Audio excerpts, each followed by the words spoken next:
Hello everybody, welcome to the stream. I am Bogus Meat Factory. Hi folks, how are you doing today? It's so good to see you all. Kuno no Oni, so good to see you. Earl of Chesterwick, how are you today, my friend? Listen folks, tonight we are going to be finishing Humanoid Resources Officer that my good friend Audio Eric had worked on and helped to develop. But before we do that, we need to do a Tomodachi check-in, because we missed out yesterday because of some weird technical difficulties, which was easy to fix. And we're back in our little island of Tahumor Island, ready to go. I hope everybody's doing well. Kuno, Earl, so good to see you, my friends. First things first, there's an event happening here at the amusement park. The night market's going on, and it's about to end. Step right up and try your luck. So gotta see what's going on. Tap to GG, how's it going? Fried Rice is selling mystery bags at the theme park. Welcome. Gotta buy a mystery bag. What are we gonna get? It's gonna end in just like 1 minute, so we had to find this out. So you get a grab bag. Oh, hey, HC Willard, how are you, my friend? Audio Eric, so good to see you. Multitask. Don't worry, my friend.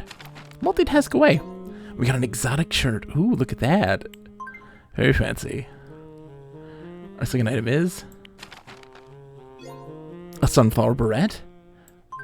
And our third item in the grab bag is... ooh, a lacy dress. Thank you for subscribing.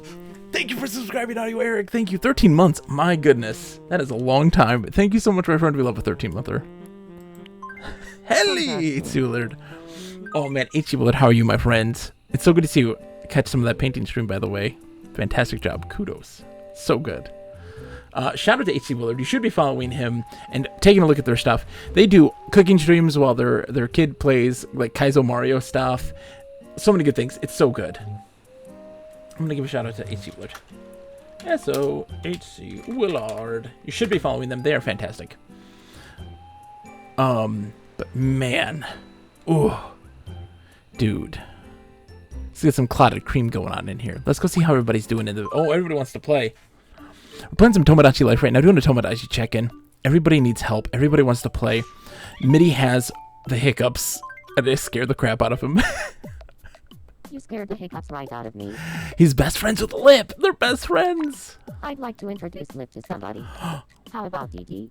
Yes, of course. Introduce them. What should we talk about to help them get along? J-Raw, how's it going, dude? Long time no see. Talk about hobbies. Okay, I'll invite them both over. Mitty is inviting Lip and Dwarven Dad over. This is Tomodachi Life, J-Raw. It's amazing. So, Mitty's inviting Lip and Dwarven Dad over to introduce each other to be friends, and they're going to talk about their hobbies, which should be video games. I mean, come on now. We know these things. Oh my goodness. It's so good to see you, J-Ro. How have you been? What have you been doing, my friend?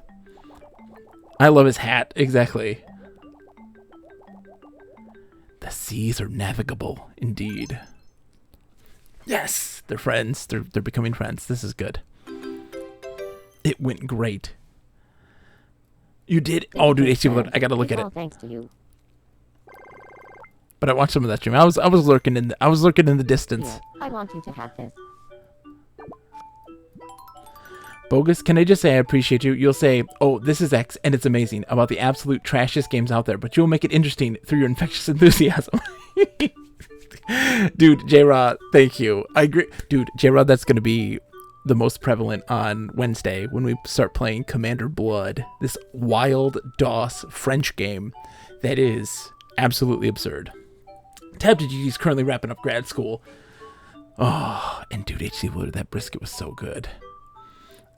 Stomach medicine. Thank you. Mitty gave me some stomach medicine. Your PS1 needs to be recapped. Oh, Kuno, no, I'm sorry, dude.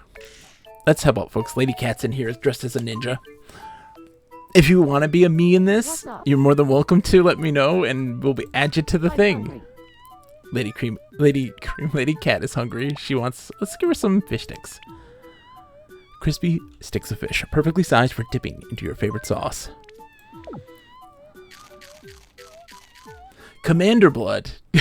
You cannot type. Oh, she did not like. She really didn't like fish sticks. I'm sorry, Lady Cat. I'm sorry. Yeah, Wednesday night, Commander Blood is happening. Audio Eric. What's wrong, Hash? This is Hash Valentine. Wonderful streamer, good friend. Would you like to see a funny face I've been working on? Let's see your funny face. What do you Jesus. think? Are you That's impressed yet? terrifying. That's terrifying. Not bad. It's hilarious. It's hilarious. I knew you'd like it. I'm gonna think up even more funny faces to show Good job, Hash. That was really good. Thank you, my friend. Okay, who else needs help? Samus needs some help. Samus! They don't like this outfit, which is really ridiculous, What's up? considering this is their outfit. I'd love a really cute hat. She wants a cute hat. Thanks for the bits, my friend. I appreciate it so. I can see it now. You truly are awesome. Thank you for the bits, J-Raw. Thank you. 666, the mark of the beast. That was very kind of you, my friend. That is a very custom notification when anyone donates more than 500 bits. So that was really good. Thank you so much. This is the first time it's happened. I'm very excited that happened. Thank you. It's way too kind. It's way too kind. And 666, I'll always accept. Do you know there's one time my wife went to a McDonald's and she ordered something and the total was $6.66, and the lady added something to her order without her permission so that it wouldn't be $6.66. And my wife was so pissed off. She's like, I'm not going to pay extra for something I don't want just because you can't handle the fact that it's $6.66. She wants a cute hat. Puffball beanie. Oh, here we go. Let's give her the hibiscus beret. There you go, Samus. Yeah, it was wild. That was a long time ago. That was way back in the day. She loves the hibiscus beret. JR says, I actually had the exact same situation happen when I was a cashier at a store, and I just gave the lady a 5% discount. Yeah, so very Christian to take away agency, right? Agency alert, right? I get stir crazy when I'm just sitting around doing nothing. It's awful. I feel you, Samus, I do. So many problems. Lip just ripped a fart. I should have listened. Lip, why are you farting, What's dude? happening? Lip just ripped a ripe one, man. And you better believe that the cashier lady thought she was doing your wife a favor by saving her from the sin of association. Exactly. No, that was her stance. It was like, I don't I'd understand. like some new clothes. Why wouldn't you like that? Like, I'm doing you a favor. I'm helping you. Do I give Lip an suave harem pants paired with a hand-dyed hemp shirt? Oh my god. Let's see what we can buy for Lip. Let's get Lip something better. Dance clothes? A leather... We're buying Lip a leather trench coat. Because little do you know, my good friend Lepilicos and moderator on the channel here, Have a nice day. one of the very first pictures I saw of Lip was him in like the early 2000s in a full leather trench coat doing his best like Matrix impersonation. It was all amazing. So he likes his leather trench coat. We're absolutely giving him a leather trench coat. That is so good. I'd like to go somewhere that has a rich and mystical history. A rich and mystical history. Oh, dude, Lip, are you okay, buddy? You're shivering. Are they playing charades? I think he's playing charades. Yeah, scratch that leather trench coat, buddy. It's so squeaky. Relationship. Who needs relationship help? Sakura needs relationship help. Let's help Sakura, please. She needs help. Yay. Hey, Sakura, what's up? I don't really know much about this Mitty character. What do you think about me and Mitty? Sakura looks exactly like their avatar like online on Discord and stuff. You guys are a great match. Is that so? Now I'm kind of curious. You guys are a great match. You're not gonna go and meet him, Sakura? Why not? All right, let's play with fried rice. We have so many people Play with that we actually even extended this apartment complex. I've never seen it before. But when you fill up the apartment complex, it expands and adds even more rooms, and it gets a bigger, fancier building. We're playing football. I gotta mash the mouse button. Suck your fried rice. It's amazing. J-Rod, this game is You did it. it is kind of just a virtual pet kind of thing, but there's these narratives that pop up. Oh, we got a historical bust.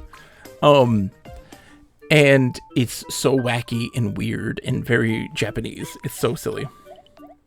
Jessica Rabbit and Cammy. Okay, let's go talk to Jessica Rabbit. Let's play. Dwarven Dad. It'll be fun. So, Dwarven Dad, Mitty just introduced Lip to you so that you guys could be friends. How nice of Here's him. your first pixel item. What do you think it is? That's porridge.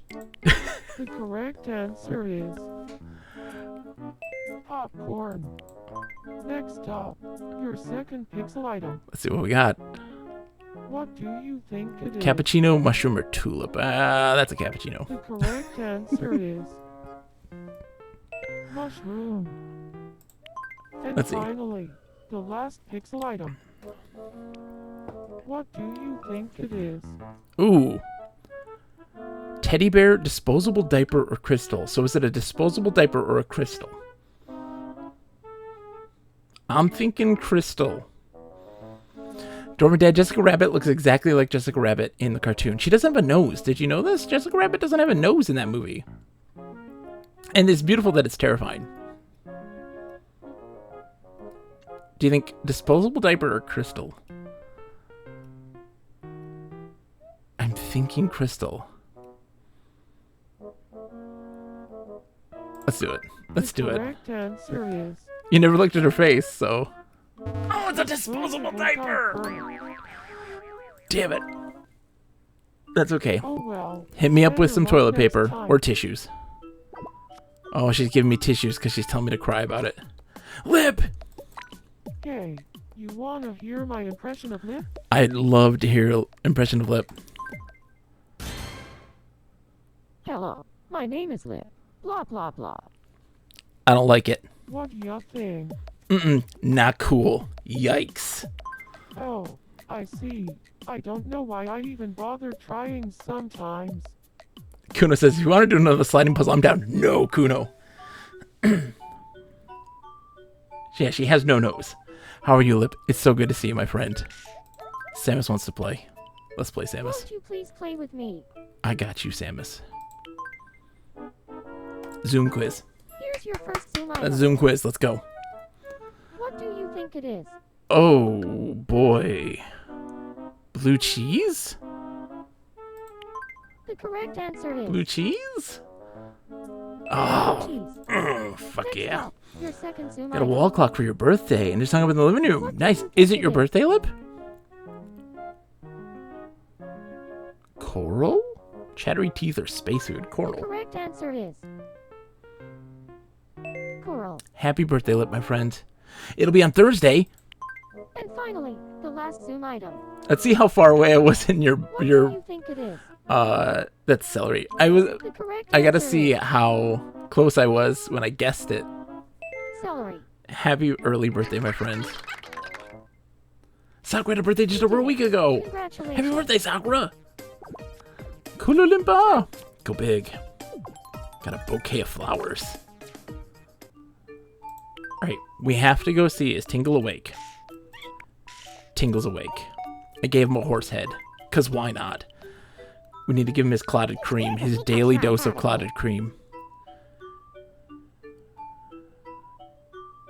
That's true, I should have looked in the archives when I gave you an exploding barrel and Sea of Thieves! Oh my god.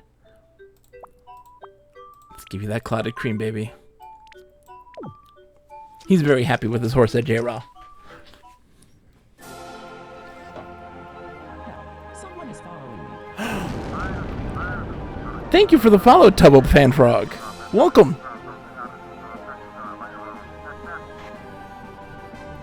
Welcome to the insanity indeed, my friend. It's an absolute pleasure to have you. Of course,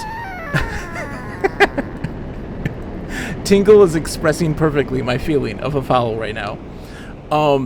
Thank you so much for following. Lurking is always welcome, but you're always welcome to chat too. We're very much, I'm a retro variety streamer. I play a little bit of everything from every generation of all times. There's no weird like gatekeeping. I love to listen to people enthuse and share their perspectives. You're always welcome to, but you're also always welcome to just hang out in the distance, not say a word, and just enjoy the quiet of life. No big deal either. Your lurking is always welcome. All right, let's give him a song. I want him to have all the songs. I gave him musical last time because I checked in earlier today just to see how folks were doing. J-Ross says, we love everything. Even if it sucks, we find the joy in it. That's the thing. So I've talked about this recently. I want to give him a ballad. I always say this, and this is super important, that something may not be good, but that doesn't mean it doesn't have value. Embrace the suck. Oh, dude, Dwarven Dad. I know you've enjoyed yourself some Beastly. Oh man, Beastly is so fantastic. If anyone's ever seen the movie Beastly, it's a modern reimagining of Beauty and the Beast, where the character who turns into a beast gets tattooed on his eyes, embrace the suck, on his eyelids. Tubble Fanfrog says, I've only just started getting into Tomodachi again, but I don't know where my DS is. Oh no! Dude, Tomodachi Life is so fantastic, isn't it? It's so good. I found out recently that that there's a fan translation for the Japanese Tomodachi on the original DS, the first one in the series, where they have just pre-made Miis that you can select from, because they don't have Mii Maker in the original DS. And I've got to look at that at some point. Okay, so this is the card game. We have to take turns picking a card from our hand. He has a 2 as well as a joker. And his eyes help him. See, like his eyes gave away that one. So we knew that it was a 2. It doesn't always do that though. Congratulations. And Tomodachi is so fantastic. Fried rice coming in with the big bucks. Big spender with the gifts here with the CRT television. I'll take that every day. Sometimes when people try to give me advice, I just nod and pretend to listen. Oh, you've not seen the movie Dwarven Dad? Oh, we gotta play the Wii game at some point. Embrace the suck is a military term. Is it really? Because that's what the witch, who is played by one of the Olsen twins, I think it's Mary-Kate Olsen, says when she gives him the curse is embrace the suck before he turns into a bald, scarred, tattooed man. Lip says, my daughter wants this game a whole lot. Absolutely. Tubbo Fanfrog says, I'm going to ask my dad where it is and where my charger's. Oh, dude, it's such a fantastic game. I hope you find it. Let me know and tell me all about the great adventures. Oh, Fried Rice needs help. Everybody needs help today. It's an active day. How's it going? I'm hungry. I'll get you hooked up. What do you want, my friend? Do you want some sardines? You want some soft serve ice cream? Ooh, let's buy you some food. Embrace the suck can be our raid message. No, to humor, my friend. We're not doing it. Embrace the suck. Embrace the suck. Boo. That can be, though, our motto for when we play really bad games. To humor. To humor. Have some spaghetti, Red Rice. This is for you, buddy. He likes it. Finally found some food he likes. I love it. It's like Link is right now. Like, to humor. Think you can get it inside mine? Craig, I know I can get it inside yours. The Wheel of Dwarven Dad. I may be bringing in the Wheel of DOS games too. There may be a Wheel of DOS game soon. I'm hungry.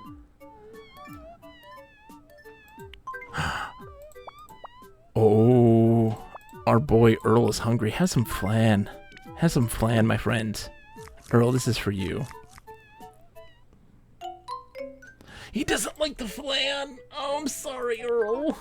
I haven't found food that Earl really likes yet. Not yet. I want flan too. Let's play a game. I also don't like flan. See, there you go. I should have known. Okay. Oh, he's hoping. He's hoping. Yeah, he was hoping that was what I pick. Sorry, Didi. You lost, buddy. Congratulations. I'll tell you a stream idea I had, but haven't been able to implement you used to be able to get a single floppy filled with shareware games, and I thought it'd be cool to get one of those and show just how much game there was on those demo discs. J-Raw, I've had the same idea, my friends. I could have gotten Rob. Instead, I got an acorn. Favorite food, salami. True. Yes. That is a possible J-Raw for sure, because you can get all that stuff on the Internet Archive. It's all there. So Miss Pac-Man's sleeping. Hesh is sleeping. Jessica Rabbit's dreaming. Let's invade her dreams. There are a bunch of snails in a snail race with Keeglyph. I think that's Cammy and Jessica Rabbit. They're having a snail race right now. Earl says favorite food, lobster jambalaya. We might find that in this game. Who knows? You never know what you're gonna find. This is madness. It's a snail race. Who's gonna win? Can there actually be a winner? Because sometimes these don't end. Sometimes they do. It says, I once thought that taking the shell off of a snail would make it move faster. Instead, it just became more sluggish. Really, Lip? Really? No, Lip. No, bad Lip. Bad Lip. Oh my goodness. Okay, yeah, this isn't gonna end, I don't think. Lady Cat! Lady Cat! We got some escargot. Oh! Oh, it was just a dream. How are you doing today, Lady Cat? It's good to see you, my friend. I was watching, by the way, Lady Cat. You play some 7 Days to Die on your stream. Shout out to Lady Cat. Totally follow. They've been playing 7 Days to Die. 7 Days to Die? With a good friend, Raze and Lip. So good. I'm not 100% sure if I stole my brother's Tomodachi life or I got my own. Hey, however you got it, that's how you got it. I was watching, yes. I saw it was live. I followed Lady Cat. I followed. There's a chat session in progress. Some guys are hanging out and gabbing. What's the gab? Lip, I gave you a leather trench coat. I wish I was smarter. Or more smart. Or whatever. What should I do? I hear reading is good for that. Add more potato chips to your diet. Good job, Eddie. Yeah. Big Mikey reminds me of a gelatin snack. Am I right? I think I know what you mean. You really think so? They're gabbing about Big Mikey I and feel Joe. like having a boatload of hard candies today. Are you in or are you out? I'm in audio, Eric. It's a tough job, but somebody's gotta do it. Somebody like me. Count me in. MIDI audio, Eric and Lip are doing a hard candy binge. So, if you could buy a mutant scented candle, you totally would, right? Yes. Do want. Do want. I need something new in my life. Something I can be totally passionate about. How about dinosaurs? Dinosaurs. How Let's about go. a sport? Dinosaurs, baby. Yes. Scented like a mutant. By the way, I found out that Jessica... oops. Never mind. Forget I said anything. Yeah, Lip. You've gone too far to turn back now. Yeah. Spit it out already. He's not gonna Have do you it. heard what they're saying about DD? You think you know a person. What are they saying? You should know better than to buy into petty gossip. A scandal? Ooh. Tell me. I want to know the scandal of Dwarven Dad. I wish I was smarter. Or Okay. more Okay. smart, Okay. Or whatever. There's the guys. They're having their chat. What? They're having a chat. A guys' night at the coffee house. It's time for Tomodachi Quest. The party is Hesh, MIDI, Miss Pac-Man, and Lip. No worries, Tomo. The scandal is my third favorite food. It's poop, isn't it? Dwarven Dead, it's poop, isn't it? Guys' night, where there's like 3 women. Okay. Hesh is a warrior. That's fantastic. What are we fighting? I think it's is that a PB&J? Oh, it's like a double-decker PB&J. Oh no, it's cut in triangles and set side by side. MIDI is a monk. Miss Pac-Man is a mage. We need to preserve her magic. guys' night where there's like 3 women. We have to go right. I've gone left every time, and it's never gone right. All right, sushi time. Hesh's attack of the sushi. Special attack. Missed! Midi kicks. Okay, just a normal. Miss Pac-Man attacks. Lip is doing some attacking. Lip, you are a cleric, which makes a lot of sense. Miss Pac-Man is new, yes. Midi kicks, critical hit! 164 damage.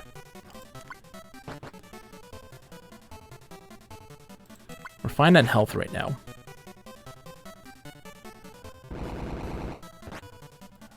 Oh, 10, 9. 9, okay. Little damage. Lip is a meat shield. It makes sense. Lip has always been a support character all the time. I might do... Yeah, we'll waste 1 magic on this.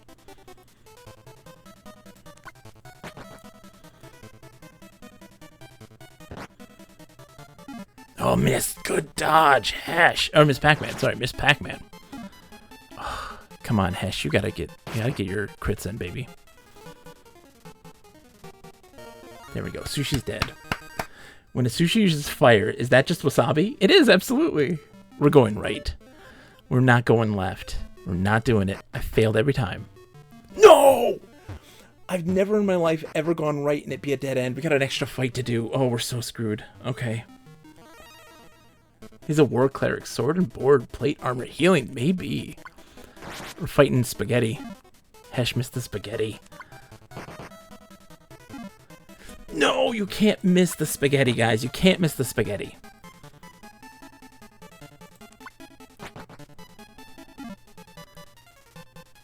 Spaghetti uses fire. Oh, it's doing more damage now. Okay. We're fine. We're fine.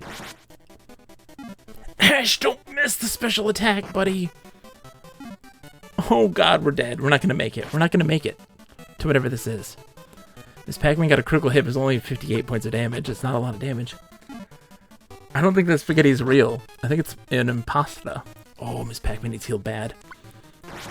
Okay. I love Lick too. This game is making me hungry. There we go, crit. This is what I need. Come on, baby. Lip, you better heal Miss Pac-Man, buddy. Good, good, good, good. Oh, just got to use your noodle. Lip's got to heal himself next turn. But that stinks because we won't have... Oh, we're going to cut this real close when we fight the boss.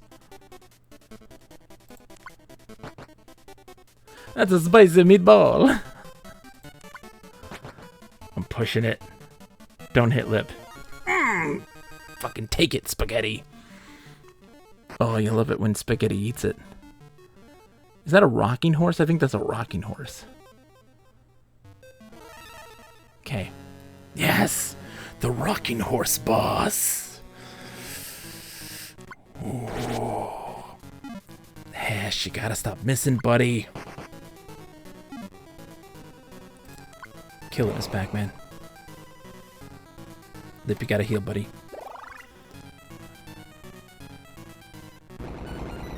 Oh, the fire does so much damage. Okay. We're fine. It's fine. Hash, don't miss. Damn it, Hash! Midi crits. This is good. What a randomly, absolutely random assortment of enemies. Indeed, right? You'd love to see it. Heal. Oh, why'd you heal this Pac-Man? No. Oh, he missed. Thank God. It seems deeper than most JRPGs. Indeed, Sakura, isn't it, right? I love it so much. They actually took this concept and turned it into an actual game. That's what Miitopia is. Miitopia is this concept taken to the nth degree. You bet your ass that we are going to play Miitopia and import characters from this into the game so that we can do the party. And that's a real thing you can do. You can import Tomodachi life characters into that to make Miis and characters in the game.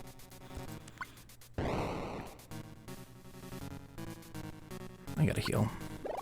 Yes, thank you for healing, Hash. That's a good heal. Oh, it's a good heal considering he just got hit for so much damage. Oh, I don't know if we're gonna beat this thing. It's gonna be so... We're gonna cut it so close. This Pac-Man's used up all our mana, which is good. But now we are just doing our attacks and praying that he doesn't... Okay, fire is fine. Whoever he hits next, though, is dead. Oh no, Turbo Fan Frog. I'm sorry to hear, dude. I do not know how to get around that one. I'm sure if you contact them, they may be able to change it, but... This Pac-Man with a crit. Only doing like 58, 64. That's not bad. Who's he gonna hit? Please, Miss Pac-Man or Lip? Good. He missed! Oh, thank God. Thank God. She can't keep missing, buddy. Mitty has been pulling, like, holding this team together. Holding this team together with the critical crits. There you go. Sorry, Miss Pac-Man, you're dead. Hash, come on. It's a harder chance to hit, but it's an instant crit for special attack. This Pac-Man's pretending to be dead. Oh no! Mitty's gone down. Oh boy. Oh boy. Hash. Hash. Okay, good hit. Please hit Lip. Please hit Lip. I'm sorry, Lip. I need you to die. Damn it. Oh, we're not going to get this rocking horse.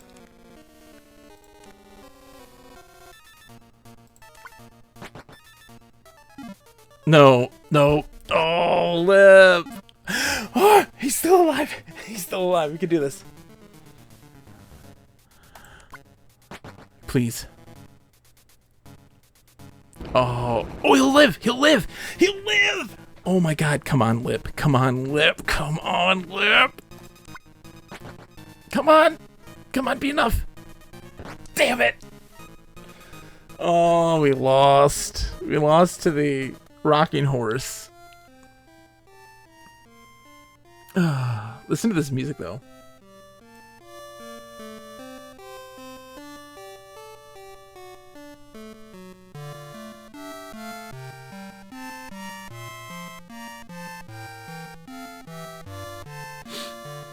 We're so close.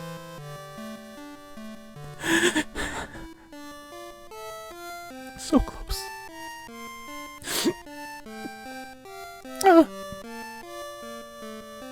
I'm sorry. I'm sorry. Almost did it. I thought I could heal, but it turns out it was just a heal. Lip, shame on you. I pretend to be dead. You pretended to be dead! Oh my God, so many things. Nick's home. Nick, what do you need, buddy? What do you need, my friend? I'm here to help you. Is it hot out there too? It is, actually. It's like 85 degrees right now. I need to sneeze, but it won't come out. Alright, Nick, I'm gonna help you, buddy. Pick up that big old schnoz. Sneeze! Thank you! Thank you! Thank you for sneezing, Nick. For the love of God. What a relief. Thank you. I have something for you, Nick. By the way. I have something for you. I want you to have this. Thank you for the kaleidoscope. I have something for you. Enjoy living in Rome. Because he's currently in Rome. Ionian columns lent legitimacy to this rather Roman room. Look at that little stomach. His little tummy. Thanks for the amazing new interior. I love it. I want to see it. Want to take a look around? I do. This is where Nick lives now. It's beautiful. Is this the kind of room you would live in? Focuses look alike. It is, Nick. Not. It's not. I don't want to live outside with a bunch of ruins and Ionian columns. I can see myself living happily here. It's a tad on the fat side, fluffy stomach. Nick has himself a fluffy stomach, though. My good friend Nick. Best friend in the world. He's got a fluffy stomach. This is just fantastic. I'm glad you like it, Nick. That's for you. Because scenery is always nice. I care about you. You're going to get a musical because that's all you do is you just sing friggin' Les Mis 24/7. Oh, the fullness meter. It's empty. It's empty. He doesn't have any food in it right now. Let's give him something. Here, Nick, have some escargot.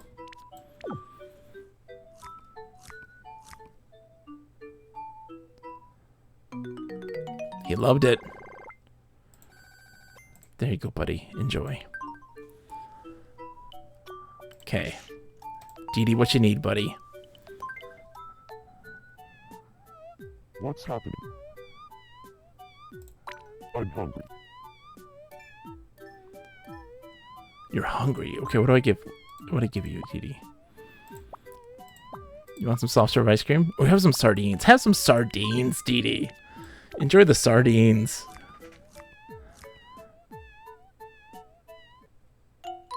Oh, you didn't really like it. I'm sorry, Dee Dee. I'm sorry, buddy. What you need, Sakura? What does Sakura need? Yay. I'm hungry. You're hungry too? Okay, let's hook you up. You want some spaghetti? Oh my god, what, Lady Cat? What? Sardines? That's Sakura. It's my good friend Sakura. Look at Sakura's profile picture. Look at their profile picture. You tell me. Did I do a good depiction of it? I can't make it pink, though. That's the thing. I can't make it pink. You got crabs. What's that? Do I have something on my face? You've got crabs. There's a crab on your sleeve. Could you please take care of that for me? I know I have crabs. I know I have crabs. You got Here crabs. you go.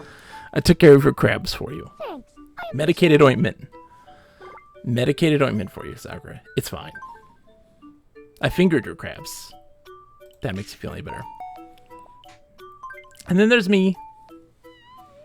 You scared the hiccups right out of me. Is this an accurate portrayal of me? Does this look like me? I'd like to eat something warm and comforting. It's a lizard person, Lady Cat. What'd you say? I'd like to eat something warm and comforting. Okay, warm and comforting. Nothing beats that than spaghetti.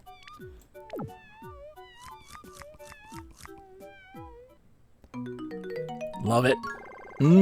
Sorry, took over something is my favorite. Oh, let's get me a song. I'm doing musical. I gotta do a duet with Nick. I'm a lizard or something. Yeah, Sakura's a lizard person. What's this? Lady Cat with the news. Flash. If you love photos, you're gonna love this. A photo studio has opened its shutters onto Humor Island. You can take pair or group photos in the photo studio. You can even get all of the islanders together for one big group shot. Oh, we need a group shot. Bring friends and family together and head over to the studio today. All photos taken are saved to the SD card. Of course, it's nice to look at photos in the studio, but why not check them out on your home computer too? I will. Thanks for watching. Don't you worry. Is everybody else taken care of? Everybody's taken care of. Let's listen to the news, the big news flash. There's a news flash for the day. It's again Lady Cat as the news You're anchor. watching Me News. A new kind of bacteria, the dad strain, has been cultivated in a lab. The dad strain. Researchers anticipate that this dad bacteria will allow them to make new medicines. GD. There is hope that a vaccine for the dad flu might soon be available. The dad flu. We asked the some dwarven islanders dad their flu. thoughts on the matter. GD is a That's the new story virus. I've been waiting my whole life to see. That's the news I wanted to hear. We're finally not gonna have the Thanks dad for flu watching. anymore. For your 9 o'clock news, this is Lady Cat, signing off. DD is a virus. I love it. Okay. Hold up. We also have a new thing too, by the way. A new ranking. The popularity ranking. $666.10. Is that what I am right now? Is that how much I have? How much money do I have? I have $666. We have a new popularity. Hold on. Bam. Popularity ranking. Audio Eric is the most popular, followed by Big Mikey Ocho, Lip, Dwarfin Dad, Midi, then me, I'm number 6. Oh. Then Laura, at number 7, and then Sakura at level number 8. Nick is number 9, Jessica Rabbit's 10, Cammy's 11, Praise is 12, and 4, Earl is 0. Earl is not popular at all. Oh. Samish, has Miss Pac-Man, Tingle, Fried Rice, and Lady Cat are all 0s in popularity. Oh. What about the girl charm ranking, though? Laura's the most charming at 70, Jessica Rabbit at 10, and then Sakura, Samus, Cammy, Miss Pac-Man, Key, and Lady Cat are all 0. No. No. Everyone just wants Laura. Nick is the most vital. Big Mikey, Ocho, Dee, Lady Cat, you're 4th on the vitality ranking. Look at that, you're number 4 in the popularity, or in the vitality. Midi next, Audio Eric, Miss Pac-Man. You guys are all in the 600s though. That's real close. It's close on that vitality ranking. Earl's lower. Who's the lowest though? Oh, Lip and me are in the bottom 2. I went down 309 points. I'm so unvital. Nobody likes me. Okay. We gotta do a photo shoot. We gotta get into HRO soon, but I want to take a photo. We gotta get a whole island photo. Get everybody together.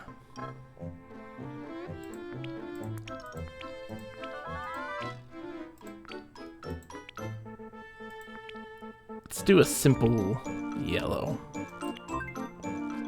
Change expressions to random. Everybody random. There's everybody's face. Lip with the wink. Oh, Praise is sad, and Lady Cat's sad, and Hesh is angry. I'm so winky. You're so winky. That's your life, though. That's just how you are. Okay, everybody smile. Everybody smile. Aw. All right, let's get a pair. Blue screen. Bouquet, cherry blossoms, class photo. Clovers, grass and sky. Heart. Oh yeah, here we go. Here we go. Me. And then Nick. We're just... Oh, you can also pick the clothes too. Oh, okay. Well, Nick doesn't have any clothes. He's fine. Do I have any clothes? I don't think I do either. No. There we go. Me and my good friend Nick. It's so beautiful. Nick says, I don't want to be a ninja. I'll change your outfit. I'll change your outfit, Lady Cat. Sorry.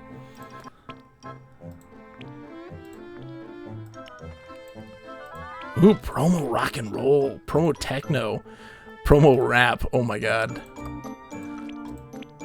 There it is. Promo musical.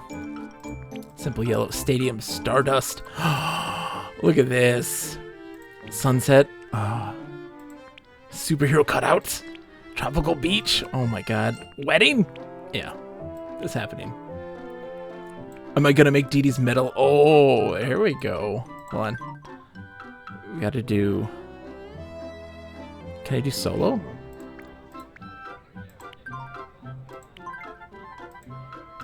I can do a pair, but have it be just one. Let's see. So, promo... Medal. And that one there is gonna be Dwarf and Dad.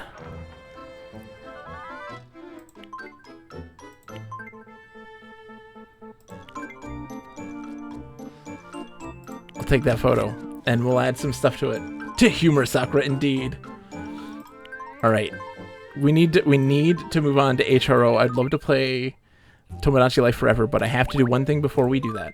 So, got to make a group. It's got to be me and Nick because he's my best friend. I love him to death. And it's just gonna be Nikki,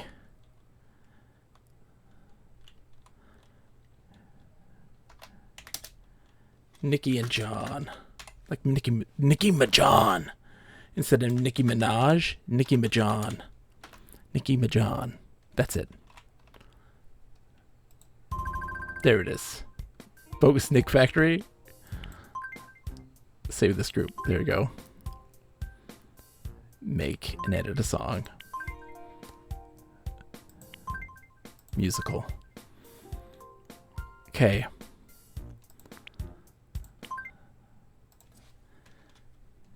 Okay. Let's get a song going.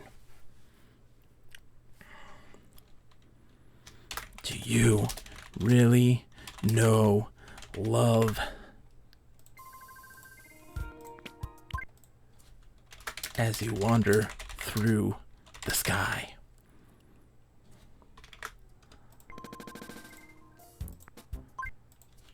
Birds nesting for the night.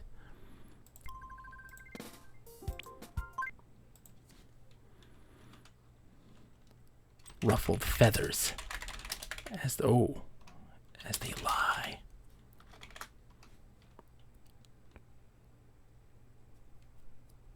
Yeah, that's fine. We can make it happen if we want to. All we do is need is to believe.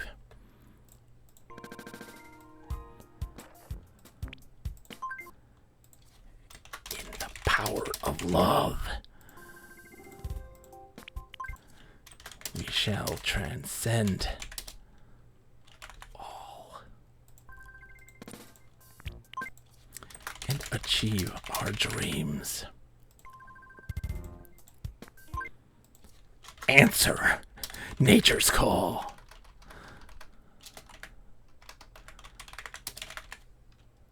This is going to be called Nature's Call. What is love, baby? Don't hurt me. Nature's Call. Are you ready? This is Nature's Call by Nicki Minaj. Are you ready?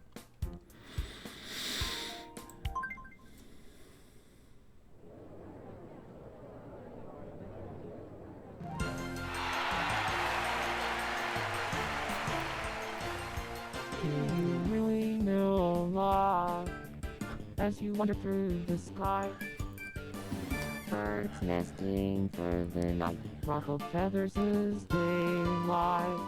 We can make happen if we want to. All we need is to believe. In the power of love. We shall get it all. And achieve our dreams. Answer nature's call. Dun, dun, dun. That was terrible. What an energetic performance. This is the best ever. I love this game. It is so amazing. It's so great. Hold on. I gotta edit this.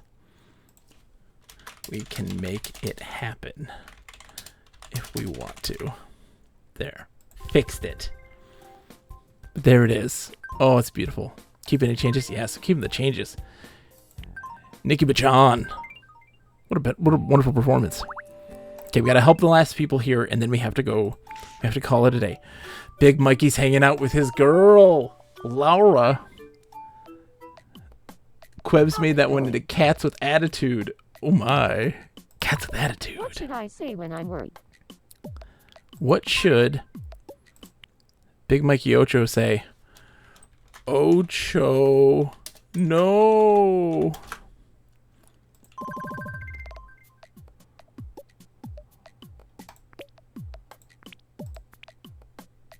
Oh, Ocho, no. Ocho no. Ocho, no. Ocho, no. Best friends with Audio Eric. They're best friends. I walk really fast. Faster than most people walk. It's a gift. That's a gift. It's a gift. Fried Rice has some relationship needs. How's it going? It's going great, Fried Rice. How's it going with you, buddy? I want to be friends with Nick. Oh, you can be. What should I talk about to get along with him? Archaeology. Deep thoughts. Thanks for the advice. I'll go Talk to Nick him with right now. deep thoughts.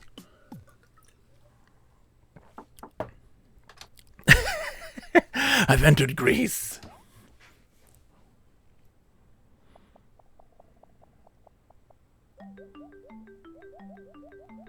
They're gonna make it. Going. Hey, how's it going? What's with the columns? Well, you'll see. You know, pottery, sherds, not shards. Deep thoughts with Nick and fried rice. It went great. It were. We're friends now thanks to you. Oh, he's almost leveled up. When he does, he wants a rap song. Here, I want you to have this. Got a swing. Thank you, fried rice. And then let's help Earl. Earl needs help. Hi, Bogus's look-alike. Hi, Earl. What's up, buddy? Would you like to see a funny face I've been working on? Your face is already funny, my friend, but okay. It's about the same, Earl. Are you impressed yet? It's about the same. Not bad, Earl. Not bad as in not good either. I better keep practicing. Keep practicing, Earl. Keep practicing, but you did okay. Here, I want you to have this. Oh, thanks, Earl. Thanks for the cold medicine. Let's see. What clothes do we have right now? Welcome. Dance clothes. Whoa. Royal costume. 5,000. Jesus. Let's buy some dance clothes. In the future. And a tweed dress. In case somebody needs them. The Chesterwickians have a good Earl looking out for them. Indeed. Alright. Let's save our game. Wait, what's happening here? Oh! That's right. We have a... Oh, hold on. We have a thing we can do here. There's no one here at the moment, but we can do Judgment Bay. We never did Judgment Bay. I need to ask 2 questions. The islanders will vote for the one they like best. So we have to ask some questions. So we can go like, let's see.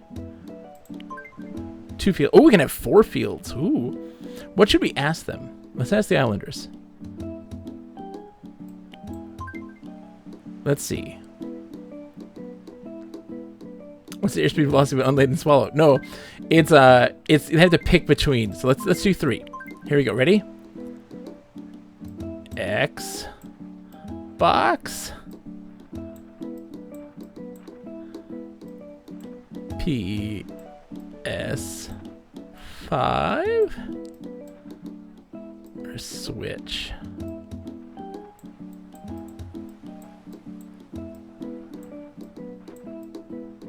Let's see.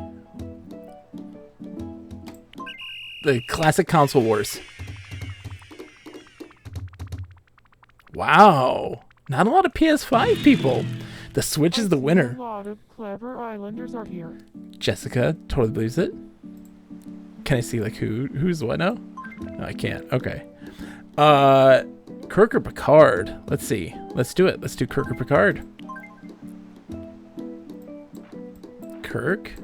I mean, obviously the answer is Picard, but you know.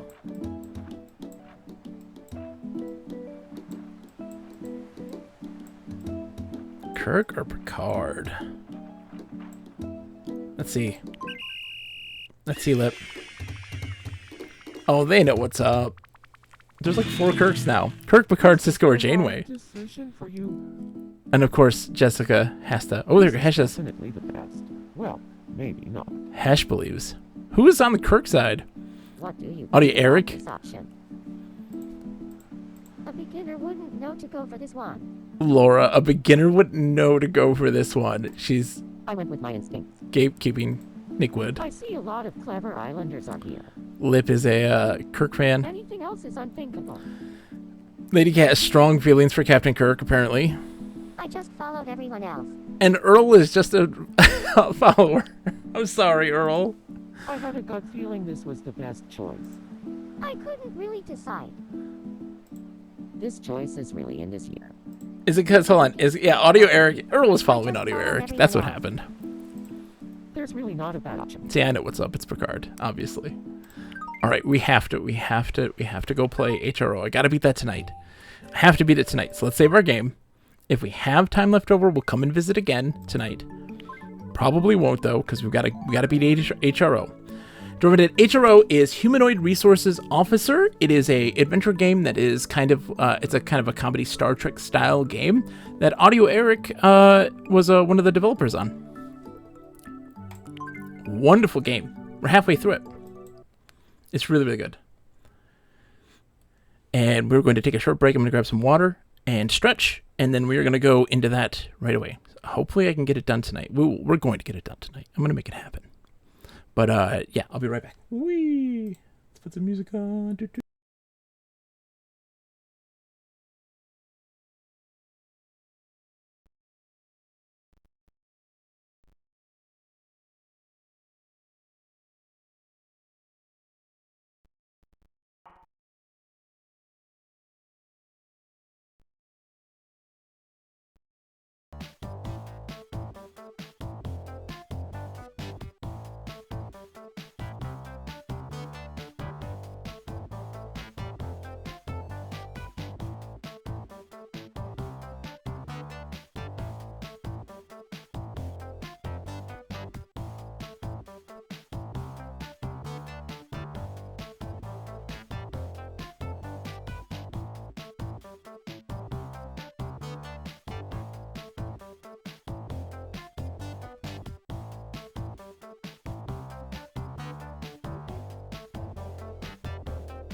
Whoa! Ah, the me's!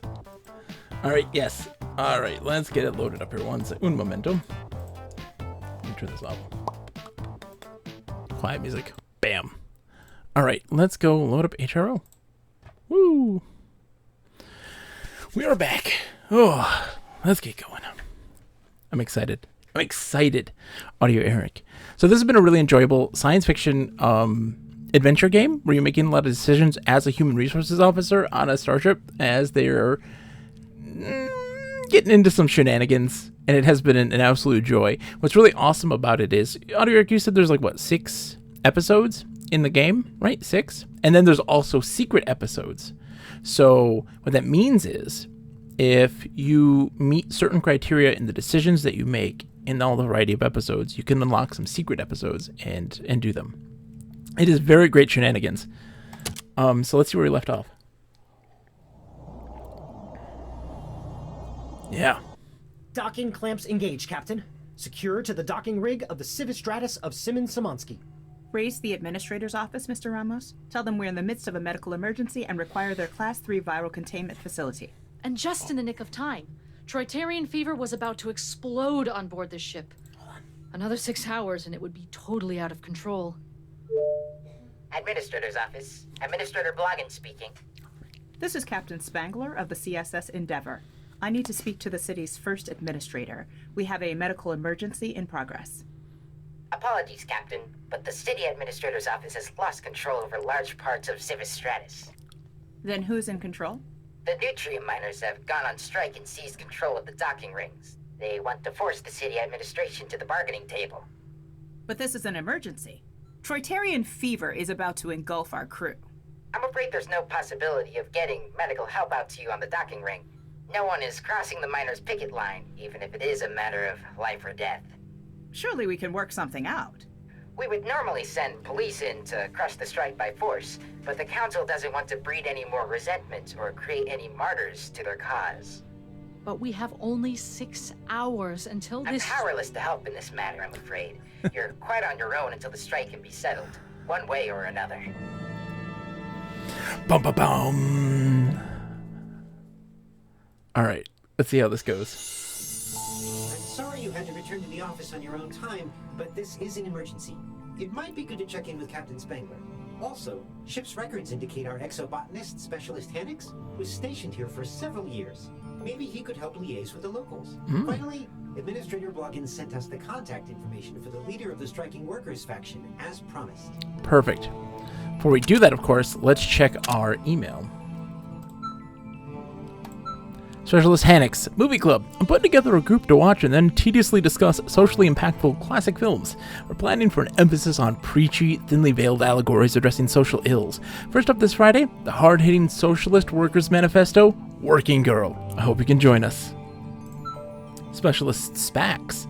Second Trunkle? I know this is going to be difficult to believe, but I have no knowledge of the second off-leash Trunkle spotted yesterday on the 0G badminton court. My missing Trunkle answers to the name of Tiny, is pale green, and was never trained to play 0G badminton. Coalition Supply Emporium. Essential Intimates. We're very pleased to announce that Coalition Supply Emporium has expanded their range of low-cost, low-quality underwear and lingerie.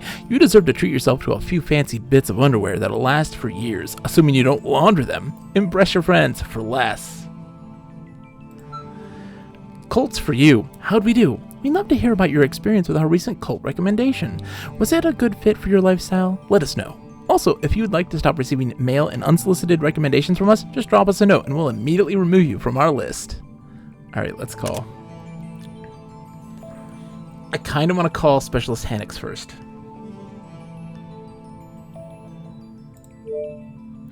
Botany Lab, Hannix speaking.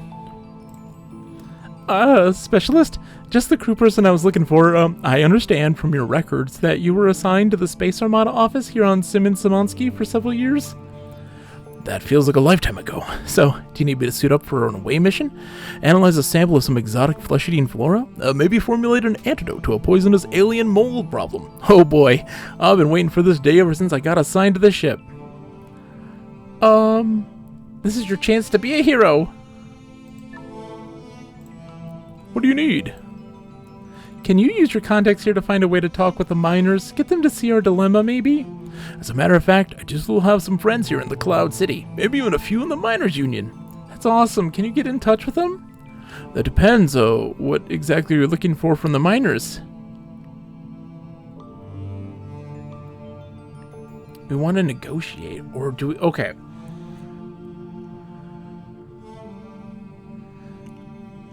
So, we want to negotiate. They have to end their strike, or you could get them to see our dilemma. Help them. We want to negotiate. Negotiate access to the medical facility? What about what the miners are fighting for? We can help them. Help them how? We can talk to the government of Cloud City. Maybe we can get them to agree to improve working conditions, profit sharing, foster a better workplace, safety culture. What do you think? Oh, that's what I said. What do you think? The miners are looking for all those things and a decent dental plan. You seem to be really informed about the mining strike and the issues they're fighting for. Jamila Chum was one of my roommates when I was stationed here. She taught me a lot about their struggle. We've kept in touch. Jamila Chum? Isn't Jamila Chum the leader of the miner strike? They prefer to call it the great struggle for justice for the people of the mining communities and their allies. And a good dental plan. We're the good guys, aren't we? The miners have legit grievances against the Cloud City government. Shouldn't we be trying to help them? What kind of grievances? You have no idea what working conditions in the Nutrient mines are like. It's inhumane. Someone should go on the record and file a formal complaint with the Cloud City administration. Am I that someone? The miners' fight should be all our fight. Workers' rights are human rights. What are visitors here? If it wasn't for the Troitarian fever outbreak, remember the outbreak? We wouldn't even know about the strike. That's because the population at large isn't paying attention. Do you know how many pieces of popular media available in our ship's library address the plight of the downtrodden worker? That's something I can fix. That would be a big help. Thank you, Lieutenant. I'm happy to help. I appreciate you hearing me out on this, Lieutenant. Let's talk to Captain Spangler. Oh, man. By the way, Audio Eric, the voice acting in the cutscenes are fantastic, by the way. They are like, because with a lot of indie games, when you get a lot of voice acting, it's very hit or miss. And I will say that the voice acting has been, like, stellar. It has been stellar. Like, these characters have great character to them, and they all sound fantastic. Like, the delivery doesn't seem forced or cheap, and I very much appreciate that. This is Spangler. I just want to let you know that I'm here for you in the time of crisis, Captain. Well, that's a relief. Your recommendation, Lieutenant?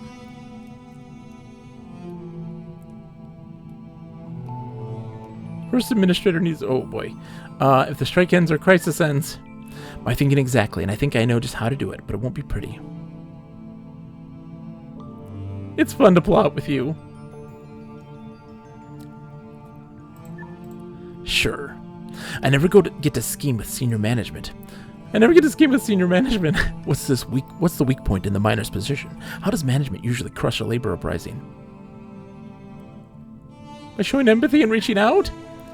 Well, we have to try something. We're not really brimming with soft power options now, are we? We could try to reason with the miners. Without a personal connection, we wouldn't even get in the door if we just blind called the strike leadership. Oh wait, wasn't Specialist Hannock stationed here? Maybe he's got an in with the rabble. I have my doubts about Hannock's, but he knows people. He could intercede with the striking miners for sure. Or for us. Theoretically, but I worry about his loyalties. He seems very sympathetic to the striking miner's position. Figure it out, Lieutenant. Hannock's may be the key to us walking away from this disaster in one piece. Right.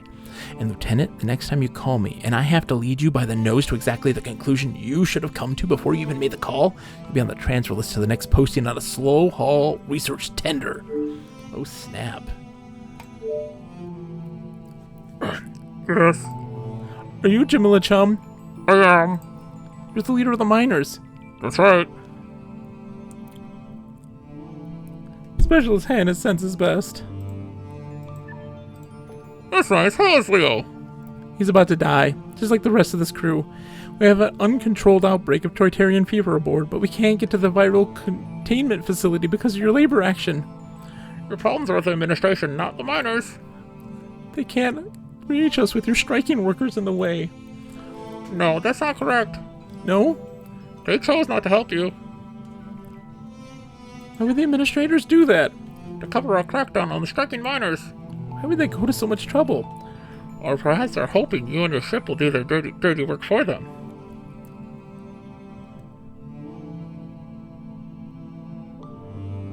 Our captain's no one's fool. Not a fool, ignorant perhaps. That's fair. That's not fair. Perhaps this Captain Spangler spent a few weeks toiling in the neutronium mines. We have a life or death issue we're dealing with right now.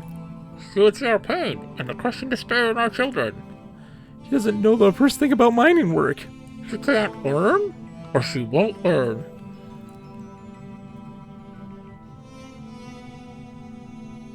Our training simulator could help. Events are moving quickly now. I must leave you. Wait, can you just... Oh, no. She doesn't like it, though. She's not gonna be...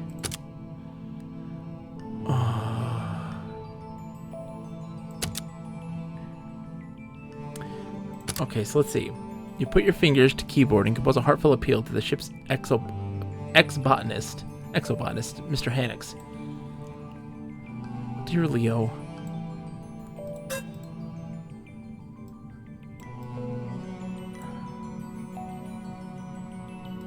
Appealing to your friend Jamila Chum.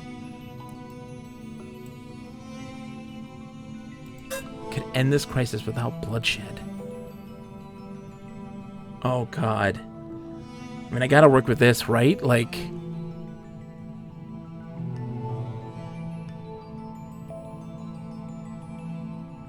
He's not gonna move. He's not gonna move on that. Oh, my God. What do I do?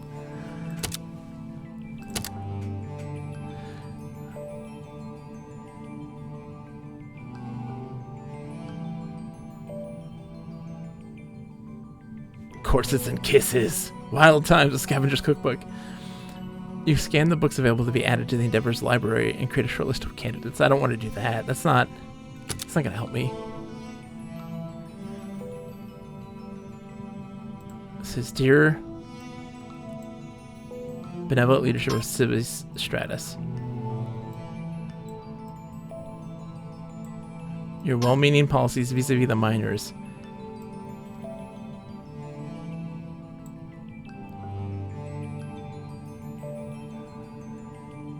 betray coalition values of fairness and equity.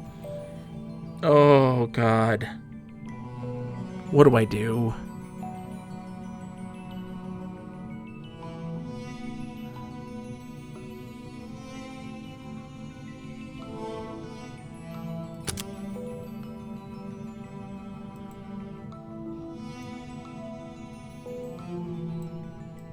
It's 2 days, though. We only have 6 hours. We only have 6 hours. We can't do that one. The amount of courses to be applied. We only have 6 hours.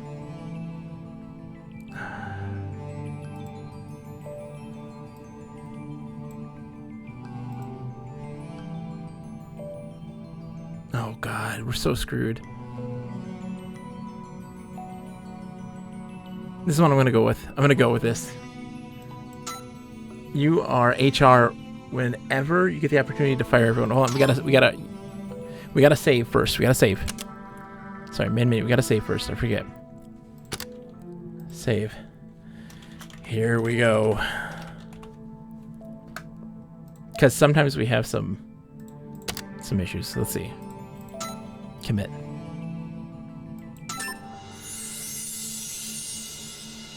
I'm sorry to wake you, Lieutenant, but I thought you'd want to be brought up to speed.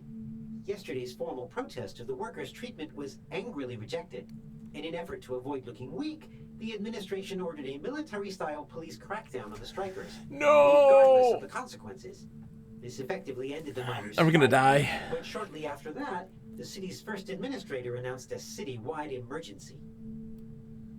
Great. We're dead. We're all gonna die of Tartarian fever.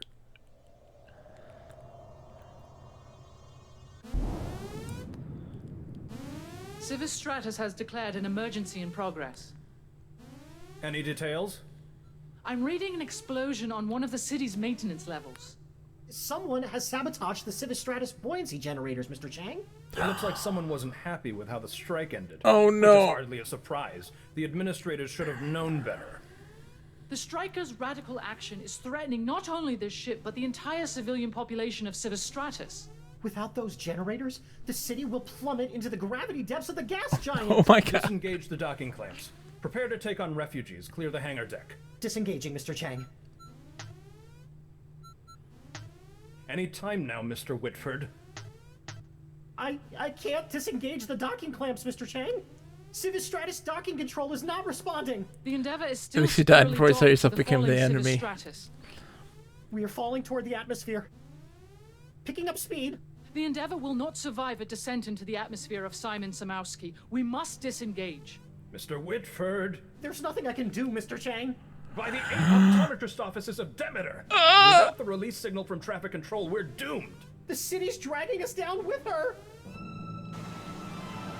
No, no! I killed us all. I killed us all.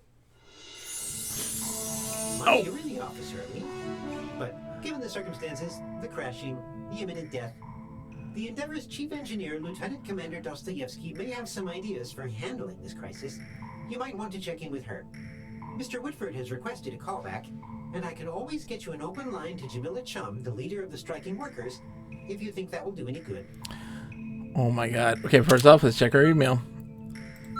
Captain Spangler says, this is a friendly reminder. If you're assigned to a role in the day's duty roster, you're expected to be present and actively performing that role for the duration of your shift. So no popping off for a quick away team mission or getting kidnapped by aliens. I'll be small and niggling in enforcing this policy. Stars of Science, stellar phenomena videos. You know of us for our high-quality videos showcasing the spectacular beauty of this spiral arms stellar phenomena. We're excited to announce the release of the latest in this series, Tall, Dark, and with Crushing Gravity Wells. A love letter to dark gray holes, charcoal-hued circumference, pale onyx gaps, and many other darkly colored stellar objects. Contact us to arrange a sneak peek of the trailer. Pop and Lock Industries. Product recall. Hey, HRO! We wanted to apprise you of a recent voluntary product recall. A delivery of high-impact bubble wrap protective packing material was recently delivered to the Endeavor. Laboratory testing has shown us that, due to a completely understandable manufacturing oopsie, the batch you received will not perform well if dropped, squeezed, or compacted. We advise you to destroy your current supply and order more. See our catalog for details and availability. Fantastic! Something to celebrate? Anyone can send flowers. Why not stand out from the pack and send a celebratory fern? New baby? A fern is the perfect gift. Job promotion? Nothing says congratulations like a fern. Successful online date? Keep the magic going with a flirty fern. No one will think it's weird. No one will think it's weird. Alright. Yes, what is it, Lieutenant? I'm a little busy at the moment. What's your take on the situation? My take? In my expert opinion, extremist ideology is about to drag this floating city and the Endeavor to their deaths. The miners probably don't feel like they're being extreme. That's the problem with politics. When you feel like your side is about to lose, almost any atrocity is justifiable. Like killing a whole city. For example, there's got to be something you can do to stop this. If we can't restart the city's buoyancy generators, there's no way to stop the city from plunging to the planet. Gravity is pretty unforgiving that way, Poodle.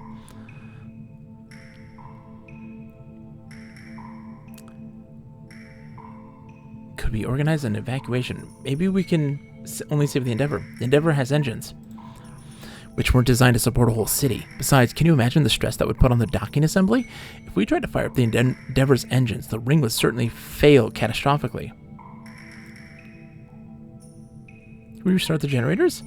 We don't have the restart code. The strikers would have set it when they sabotaged the system. We'd have to guess what it is. That sounds unlikely. You'd be surprised at how sloppy people can be when they set passwords. Even smart people can get lazy with that sort of thing. No worries, Nate Wookie. No worries. By the way, how's it going, Nate Wookie? It's good to see you. Sorry. I did not say hello, I don't think. I apologize. And if Jamila was lazy?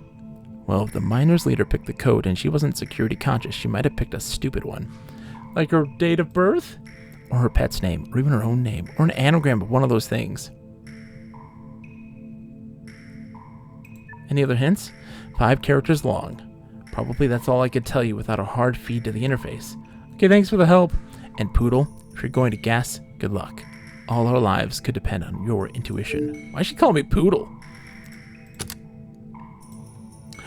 Oh, okay, so we got some choices at least. Whitford. Hey, it's the HRO, I'm glad to see you. I'm kind of freaking out here. I don't blame you, I'm kind of freaking out myself. How did things deteriorate so fast? 1 minute we're just being overwhelmed by a deadly plague, and now we're being dragged to a fiery death while still being overwhelmed by a deadly plague. Seems like what's going to happen. Don't lose hope. It's easy for you to say, it doesn't change the fact we're all about to die. Seems like, okay, there's always a way out. Well, I can't think of one. My brain keeps going back to the ship's stores. Do you think we have some packing peanuts or bubble wrap in there I could use to break the fall? I mean, if there was enough of it. Let's focus on practical solutions. You know who would have a solution? Lieutenant Commander Dostoevsky. She's an engineering rock star, but she could fix this Cloud City crashing problem in her sleep. Her solutions don't involve bubble wrap. Of course, she'd be way more effective at repairing the city's buoyancy generator. She could leave the ship to help with repairs. Why can't she leave the ship? She's on the duty roster as the engineering chief. She can't leave her duty station when we're on an alert footing. Someone needs to fix that. That'd be you. You're in charge of the duty roster. Right, I know that. Besides, just getting the ship free won't be enough. It won't? If we don't find a way to save the city, millions of its innocent citizens will die. Just freeing the Endeavor from the docking ring won't help them. We have a duty to these people. We have a duty to our crew. We have to fix the duty roster. We have a duty to those people. That might be a good first step. Because if we don't save the city, we don't save the viral containment facility. And without the viral containment facility, the Endeavor wouldn't survive long anyway. With the whole Troitarian fever outbreak and all, let's get to work. Okay, Jamila Chum. I was afraid you might call. I bet you were. I can't believe you're going to kill everyone in Cloud City, not to mention everyone aboard my ship over a labor dispute. It's not our intent to kill anyone. Sabotaging the buoyancy generators is supposed to be a bluff, a bargaining chip. It's not a bluff anymore. I never gave the command. Doesn't matter, you have to stop the city from being destroyed. I can't. Things are spiraling out of my control. Can you at least try to save the city? Our demands have not been met. If we relent now, we lose all our leverage in the negotiations. You're condemning Hannix too. He's a true friend, but he understands what it means to sacrifice for a cause.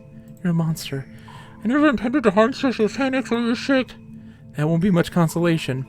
Our engineers say you may free your ship from the docking ring if you cut power to your computer systems. The docking safeguards will all go offline. What about the rest of Cloud City? We need the viral containment facility. That's beyond our control. If we can't get the Troitarian fever outbreak under control, our entire crew will die. They can take comfort in knowing that they die for a larger principle. Do you really think Hannix wants to die for your larger principle? Doesn't matter, but it may not be too late for you to make a difference. A crisp pamphlet on correct escape pod procedures may yet save some lives among the civis stratus populace.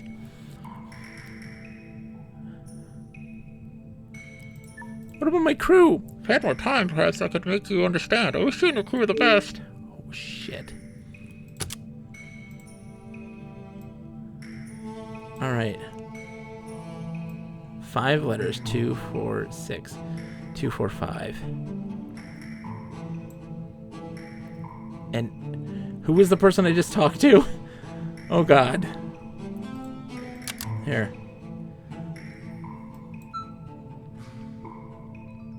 Chum.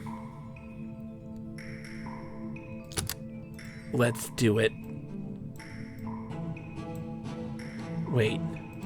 Hold on. It's 2, 4, 5 chums. 2 M's.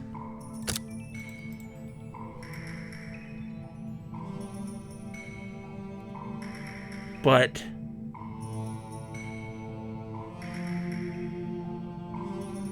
oh god, let's do it.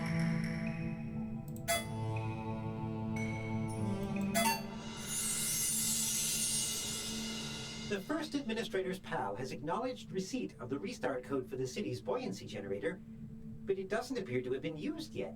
I'm not sure why they're delaying. Captain Spangler has been notified of the holdup. Whoa.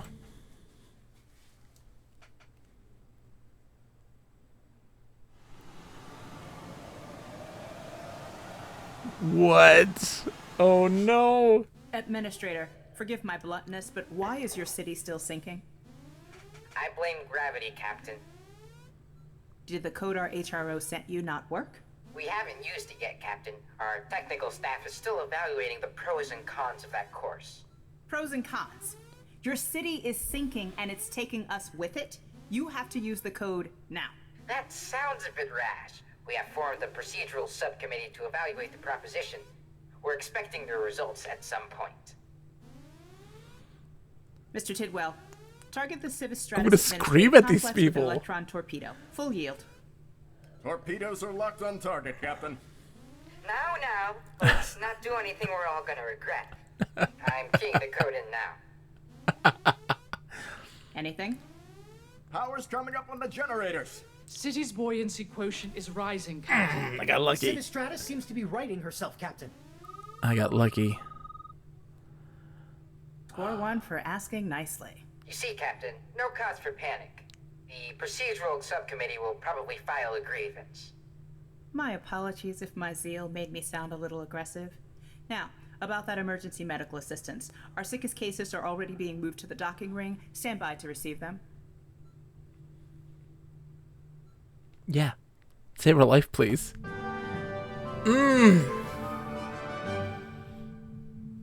How sweet it is.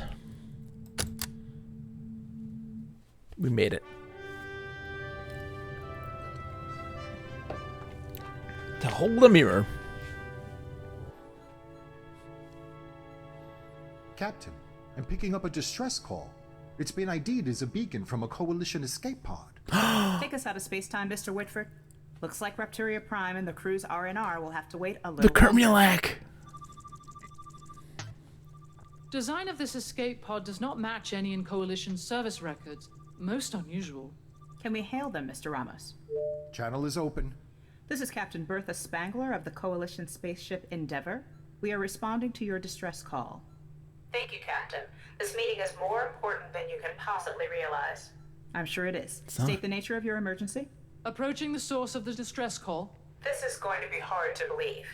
Your signals contain Coalition ID codes. Please identify yourself. I'm Captain Bertha Spangler of the CSS Endeavour, and I'm from your future. What? Oh no! The unexpected delay in the crew's R&R has resulted in a flood of paperwork. I can't wait to get started. Hivemind 53, the ship's theoretical physicist, has views they'd like to share. The woman from the escape pod, who we've been calling Future Spangler, would like to talk with you. And our Mr. Whitford has called 3 times. Sakura, yes. It's good because that means that everyone doesn't die. Exactly. We didn't die. We successfully managed that whole process, but we bungled it big time. But we still made it. Commander Singh says, just a quick note to remind you all that active scans of individuals must be consented to before the scanning takes place, no matter how good your intentions are. Covert scanning is a violation of personal privacy. Thanks for your cooperation. Bill! Hey, I hope you haven't been trying to call me. My friend Dell tells me that my inbox is full. How does that happen? Am I supposed to delete old messages? You'll have to show me how. I do it myself, but I forgot my password. Do you remember it? Anyway, call me. Ferns for all. Say hooray.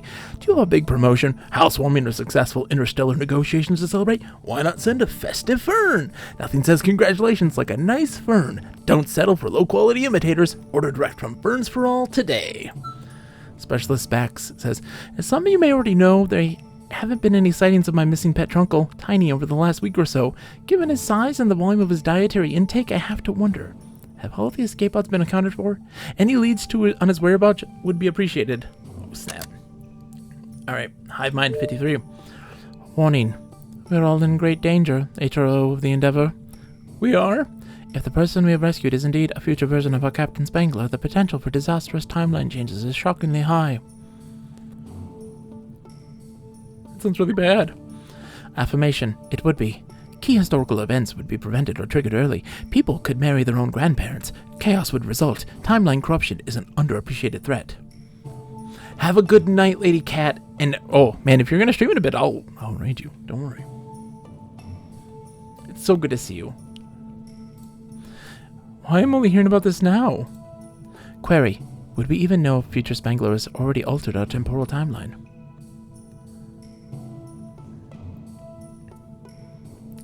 She already has just by showing up. I haven't married my grandparents. That you know of. Repeat query. Would we even know if Future Spangler has already altered our temporal? We probably wouldn't. That would be my conclusion as well. So what do we do? Assurance. Experimental physics will once again have to save the ship. Meaning what? Establishing the truth of Future Spangler's story is the first logical step in defending against timeline integrity failures. Right. Clarification. We require a molecular temporality scanner to confirm that this woman is truly a future version of our Captain Spangler. Whose budget will that come out of? Warning, time is of the essence, literally in this instance, HRO of the Endeavour. Maybe if you ask nicely. See to it at once. We await your tiny assistance in our heroic effort to save the ship and her helpless crew. Okay. Mr. Whitford. Hey, it's my friend the HRO. How are you doing? I'm okay. Any thoughts on this 2 Spangler situation? Sheesh, it's crazy.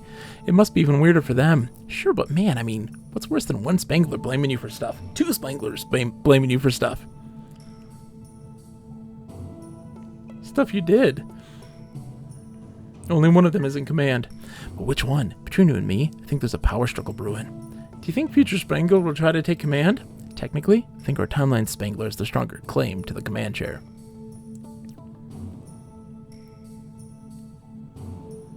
No question about it. In fact, I'm making sure I stay on our Spangler's good side. Like, if I do talk to the future Spangler, I'll be sure to send the transcript of what we talked about to our Spangler right after, just so she can see I'm not plotting behind her back, you know? I'm sure she knows you're not capable of elaborate schemes. Thanks, pal. It's nice to know you and I are on the same wavelength. Of course, it's a good thing everything usually works out for me. I mean, even with all the missteps and bad choices and security lapses, somehow things just seem to work out for me.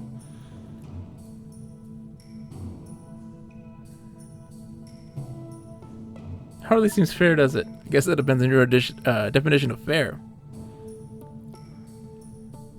Self-awareness is a wonderful thing. I've always thought so. But back to the matter at hand. I do feel bad about all the things I get wrong. Do you think this whole time travel thing is for real? Like, maybe we can really go back in time to fix our mistakes. Yeah, but our do-over's fair.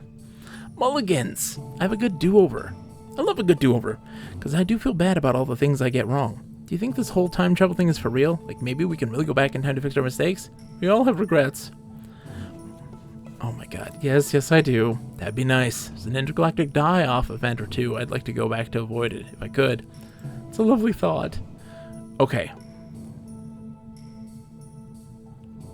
Toru Dad says, I want you to know that your mouse cursor faked me out. I was trying to use the mouse and your cursor wasn't cooperating.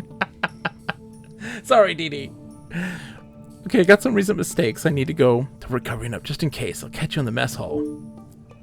Shit.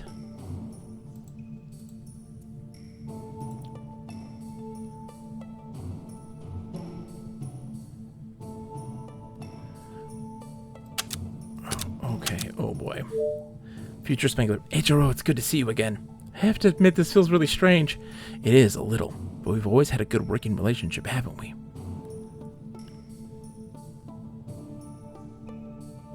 It's strange to have two Spanglers. Think of me as your captain's older, wiser sister, but I'm just as proud as can be of my loyal crew.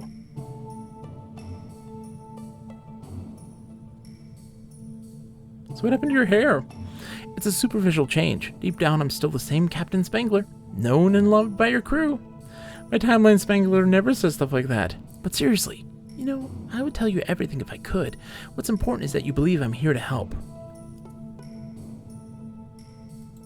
Why exactly can't you tell me more? If I tell you too much, I could influence this timeline and accidentally destroy history, which is absolutely not my intention, believe me. Why me? Because I need your help to make another choice, to save the crew. I know I'm asking a lot, but you have to trust me. It's all pretty vague. I know. What I can tell you is that Spangler, your Spangler, will make a mistake very soon, which will cost the lives of the entire crew. How soon are we talking here? Hours. If you're going to do something to prevent that, you'll have to do it fast. I'm aware of the time pressure. Oh, sorry. If you're going to do something to prevent that, you'll have to do it fast. I'm aware of the time pressure. The guilt from killing your entire crew must be crippling. That doesn't have to happen here. I can save your ship and avoid polluting the timeline. But you'll have to trust me. Trust you how? If you assign me command of the ship on the duty roster, I can use that authority to change our course and save us all. I can't just decide who's captain. No, of course not, but I am a command-ranked Space Armada officer, and as such I'm eligible to command this ship. The computer system would accept my authority if you fill out the paperwork and make it official.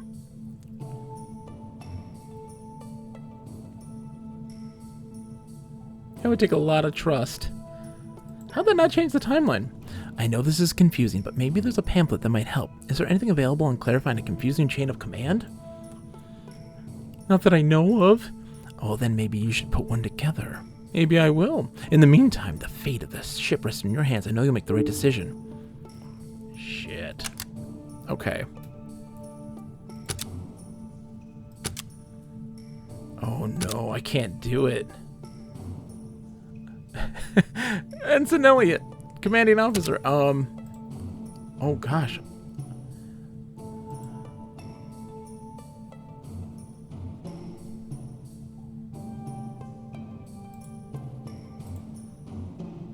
I can't send one with what's her nuts?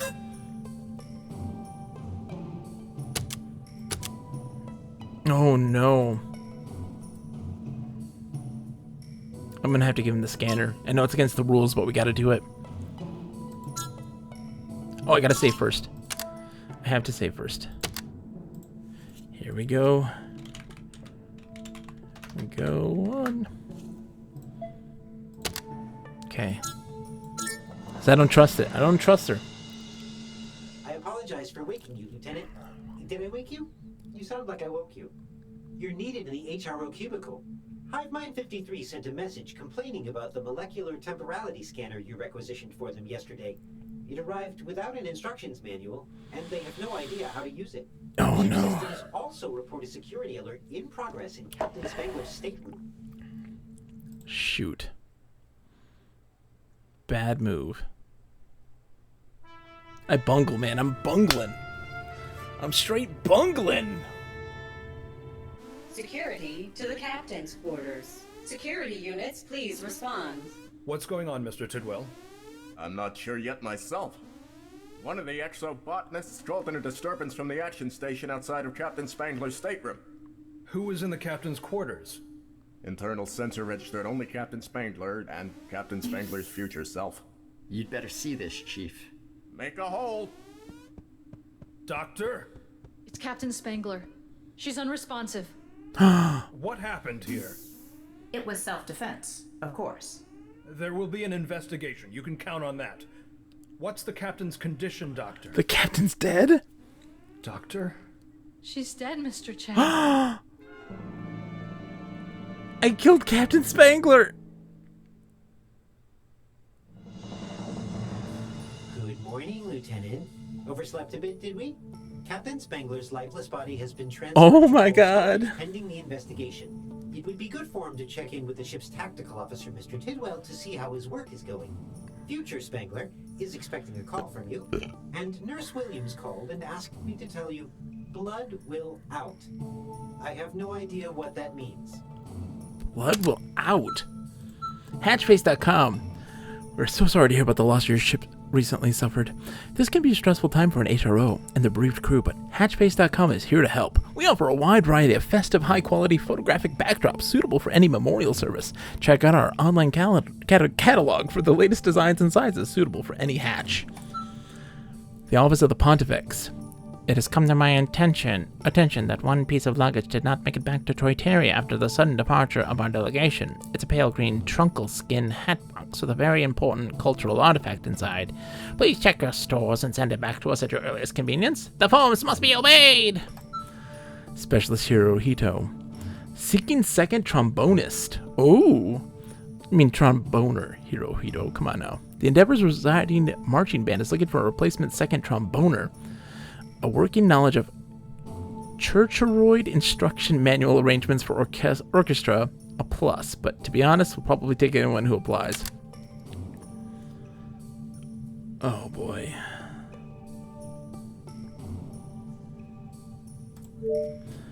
HRO, I can imagine why you're calling. This is unpleasant, but necessary. Of course, but you have to know what I did. I did in self-defense. My younger self still left me no choice. There's always a choice. That's the kind of response you've trained to give. I know, but sometimes violence is unavoidable. This was one of those times. I'm not here to accuse you. Of course you aren't. You wait for the facts to come out before you jump to any ugly conclusion. I can only tell you that it was her hand holding the spanner, and I did what I had to do. I guess I don't understand why Captain Spangler would do that. Viciously attack me, you mean? I think she must have been afraid her command was slipping away from her. That doesn't sound like the Captain Spangler I know. And you would know her better than I did? I hardly think so. Besides, you can't deny that her untimely death has saved this ship and the lives of all the crew. Didn't she alter the timeline? Don't you worry your pretty little head about that. The timeline is resilient. We're still here, aren't we? Yes. And once I'm behind the captain's podium, everything will be back to normal as far as the timeline is concerned. You'll be assuming command then? Of course. Once the powers that be clear me of any charges, would you send the request for a formal inquest to Space Armada immediately, please? What's the rush? Grieve your old captain in your own time, but someone has to take command here, and who's more qualified to permanently replace one Spangler than another Spangler? I'm sure Mr. Chang will be more than happy to hand over the reins to me. Have you met Mr. Chang? Of course I have. He's my XO, isn't he? I can't imagine Chang giving up a chance to be captain without a fight. Well, let him bring it on, then. I just hope the final results aren't as bloody the next time around. Of course, I can't guarantee anything. Oh, God. Blood will out! What? Oh, come on, Chief. You don't know blood will out. It's a call to action, a clarion, a klaxon. I'm not with you, sorry. Don't you read the Inspector Platington books? He always starts the mysteries with this resonant and rousing reminder of the duties of the die-hard and diligent detective. I love those books. Right, you seemed like the type, so what's your first order of business, Barrister Harvey? And Barrister Hadley is... Harvey! Somber somnambulating sidekick to Inspector Platington, dressed in a rabbit costume? Sidekick, right, of course. I was thinking we might want to see the results of the autopsy on Captain Spangler. Absolutely. Good investigative instincts. You should post them to the ship's network. Right now, they're sequestered, stashed, squirreled away in the med database. Why don't you post the autopsy results? I have to keep up the appearance of impartiality, but I can get you into the med database if you like. The password is a joke. Is there any other kind on the ship? It's 55555. 55s? Who picked that password? Why make the autopsy results public? Is there some reason, some rationale, some demonstration to explain why you don't want the truth to come out? What are you suggesting? No one is above suspicion, Chief. What's a remonstration? Don't try to change the subject. Is there something we don't know about your relationship with the captain? What are you trying to hide, Chief? That's ridiculous. I didn't kill the captain. Well, I had to try, didn't I? I really don't think you did. So next idea, we need to set a trap to catch the killer, crack the case, capture the criminal. Has our memorial been scheduled? The guilty party always returns to the scene of the crime. We know Future Spangler killed her. Or does the killer just want us to believe that Future Spangler did the dastardly deed? Look, there's no mystery here. Future Spangler's not disputing that she killed our timeline's Captain Spangler. She claims it was self-defense. It's a little too pat, don't you think? No, I really don't. The world's full of patsies, but you can't say I didn't try. I'm off. I have a million murder-related morsels of minutia to manage. Oh my god, what an idiot. Right, it's you. What can I do for you, Lieutenant Sunshine? Well, I wanted to check in with you since, you know, the captain's just been killed. Security's your responsibility, isn't it? It is. We're doing everything we can. In the meantime, we need to all just get on with our work. Anything else? What can you tell me about the killing? At this point, you know about as much as I do. Future Spangler's our prime person of interest, what with the bloody spanner, but we're still talking to witnesses. Is this where they put the worst of every graduating class of recruits? Absolutely, Sakura. There are witnesses besides Future Spangler? No. Then who are you talking to? Look, okay, are you saying that you're bent on stirring up trouble? Because I'm not going to be responsible. How is this stirring up trouble? Sure, okay, you're one of those. I'll take that as a compliment. Well, Lieutenant Sunshine, you want to get to the bottom of this? Take a look in the ship's stores. I think the Troitarian Pontifex left a fancy memory visualizing scanner behind when we booted him off the ship. How would that help? Something like that used on our Spangler's corpse would show us all what happened in that fatal moment and put your suspicious mind to rest. Now leave me alone. Oh, we're doing that. Memory visualizing scanner.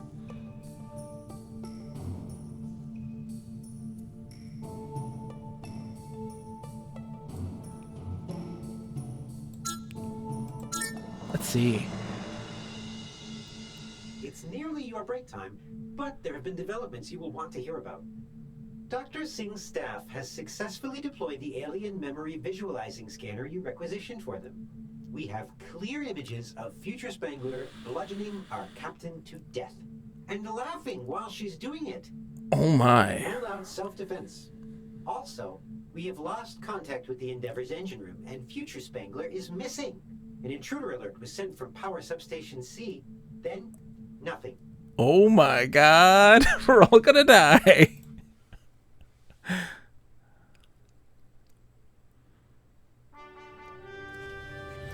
We're all gonna die. We're all gonna die. Attention all hands. This is your captain. Seriously. My will has been thwarted for far too long.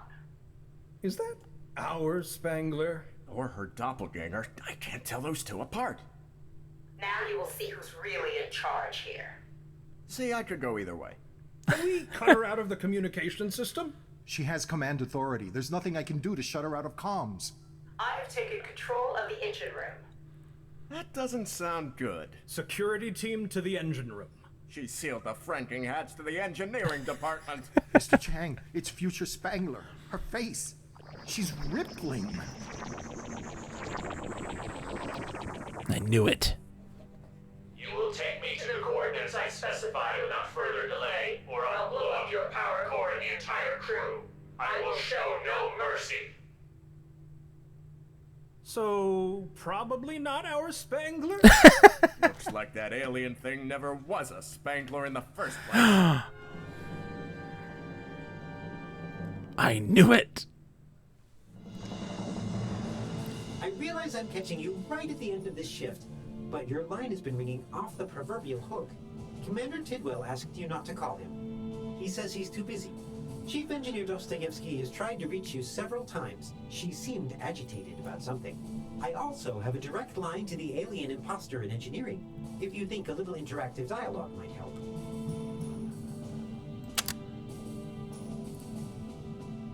Oh, I gotta check her email first. Admiral Chuffet's rank inconsistencies. Due to the high volume of complaints, accommodations, illegal activities, heroic rescues, and blatant violations of regulations, the Endeavor is currently seeing frequent changes in the ranks assigned to officers. A commander one day will be a lieutenant commander the next. The Records Division is doing its best to keep everything up to date and accurate, but the scale of the task is daunting. I recommend you just mumble through verbal reference to individual rank and avoid writing them out altogether. Dostoevsky says, escape pods are back online. If you people keep joyriding in them or stealing them to escape justice or whatever, we're going to have to take them offline permanently. You've been warned. WS Heavy Industries Press Office. Warrington Smythe Heavy Industries is pleased to announce that beginning on 4/22/1001, the interstellar manufacturing juggernaut will be helmed by Carolyn Sneed Warrington Smythe. Miss Sneed Warrington Smythe is the daughter-in-law of Senator Warrington Smythe and previously led the family's Chemical and Biological Weapons Division. Specialist Annex, cubicle toxins testing. Yes, it's not actually in my job description, but somehow the cubicle toxins testing has fallen to me again this year. I plan to do my usual half-hearted job in the hope that they'll draft someone else next time, so you'll probably see me hanging around your office wearing a clean suit and a bored expression. Just ignore me. Lieutenant Commander Condor. Studies have shown that repeated bouts of decompression eventually degrade the reliability of key ship's components. Please try to use the emergency decompression protocols with restraint. Oh.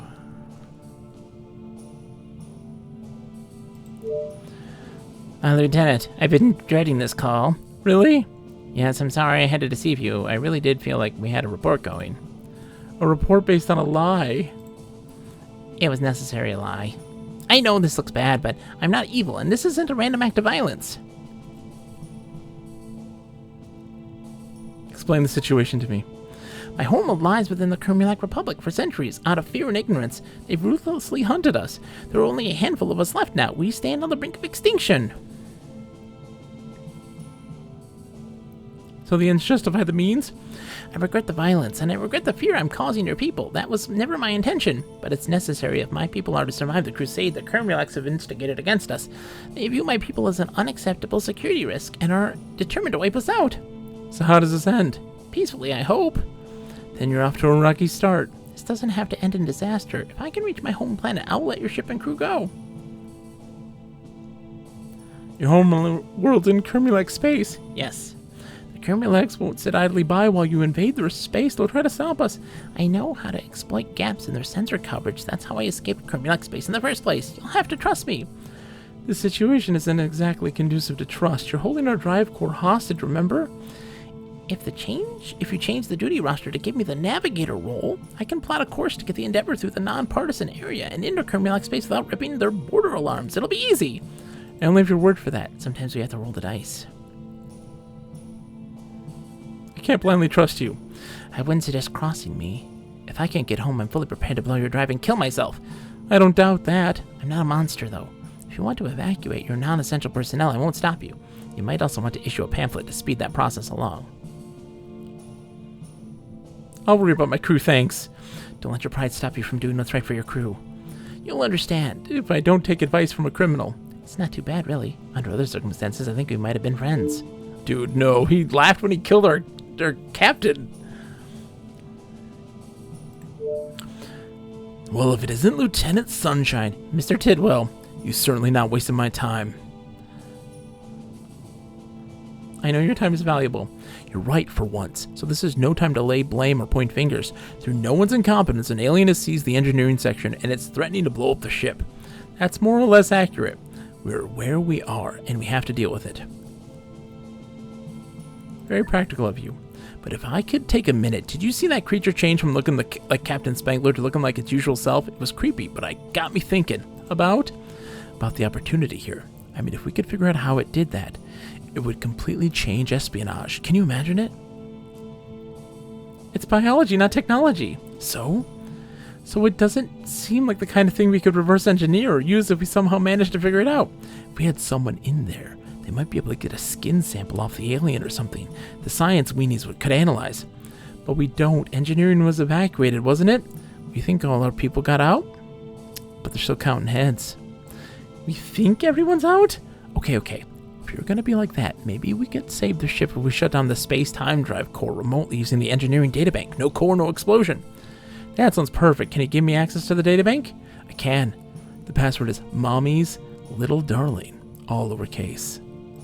Seriously? I didn't pick it. We gotta hope the alien isn't smart enough to get in there before us to change it. Gods know what that pinkin monster has access to when we thought it was future Spangler. The alien thinks it's the hero. Of course it does. No one set out to be a villain.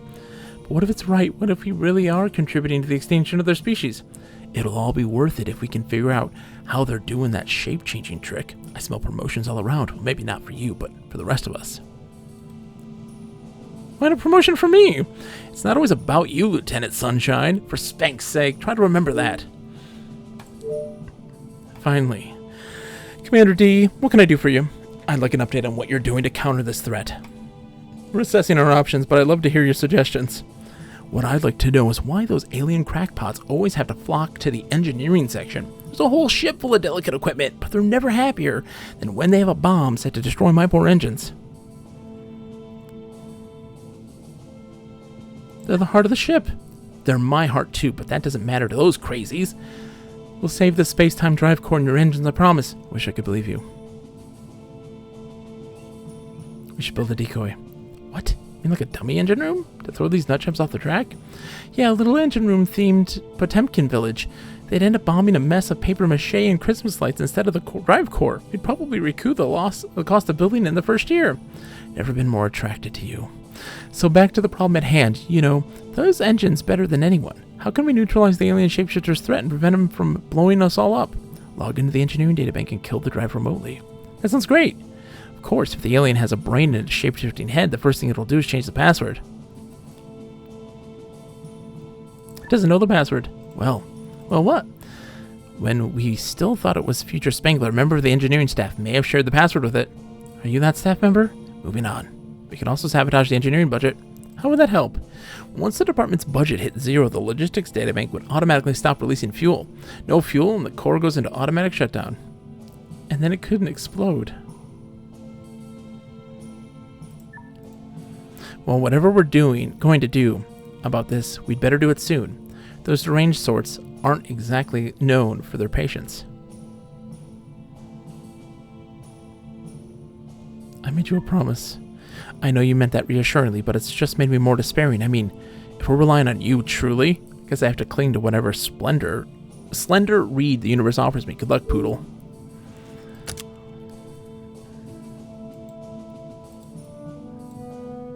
Fuel budget to gigaliters.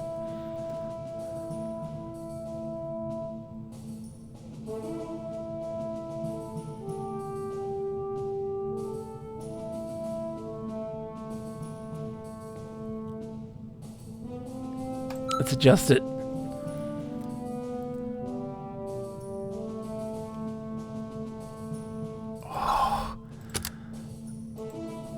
Oh no, I can't do that.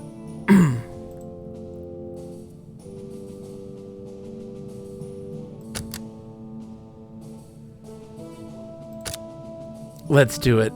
Let's do it. Let's adjust a fuel. Let's do it. Senior staff didn't love your plan. XO Chang called it an accountant solution and suggested you came up with it to avoid unnecessary bloodshed like a weenie. That must sting. But no one overrode your plan or came up with anything better. So now we're just waiting for the fuel budget to reach zero. It's very tense. Do you feel it too? Because if the engines don't run out of fuel before the alien blows the core... Oh no, no. No, no.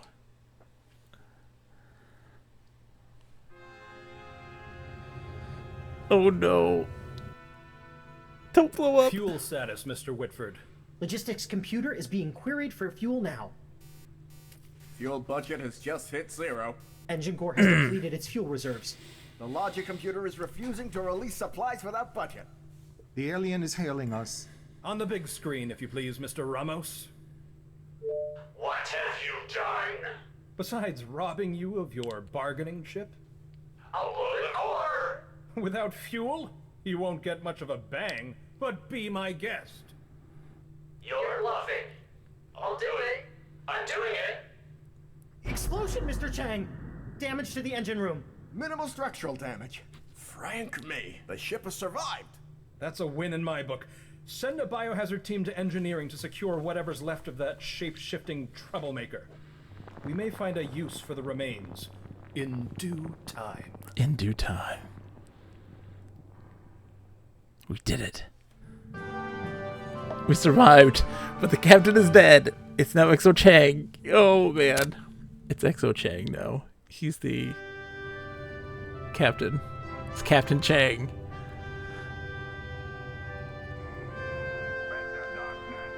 Let the darkness grow. I hate these formal welcome ceremonies. Right?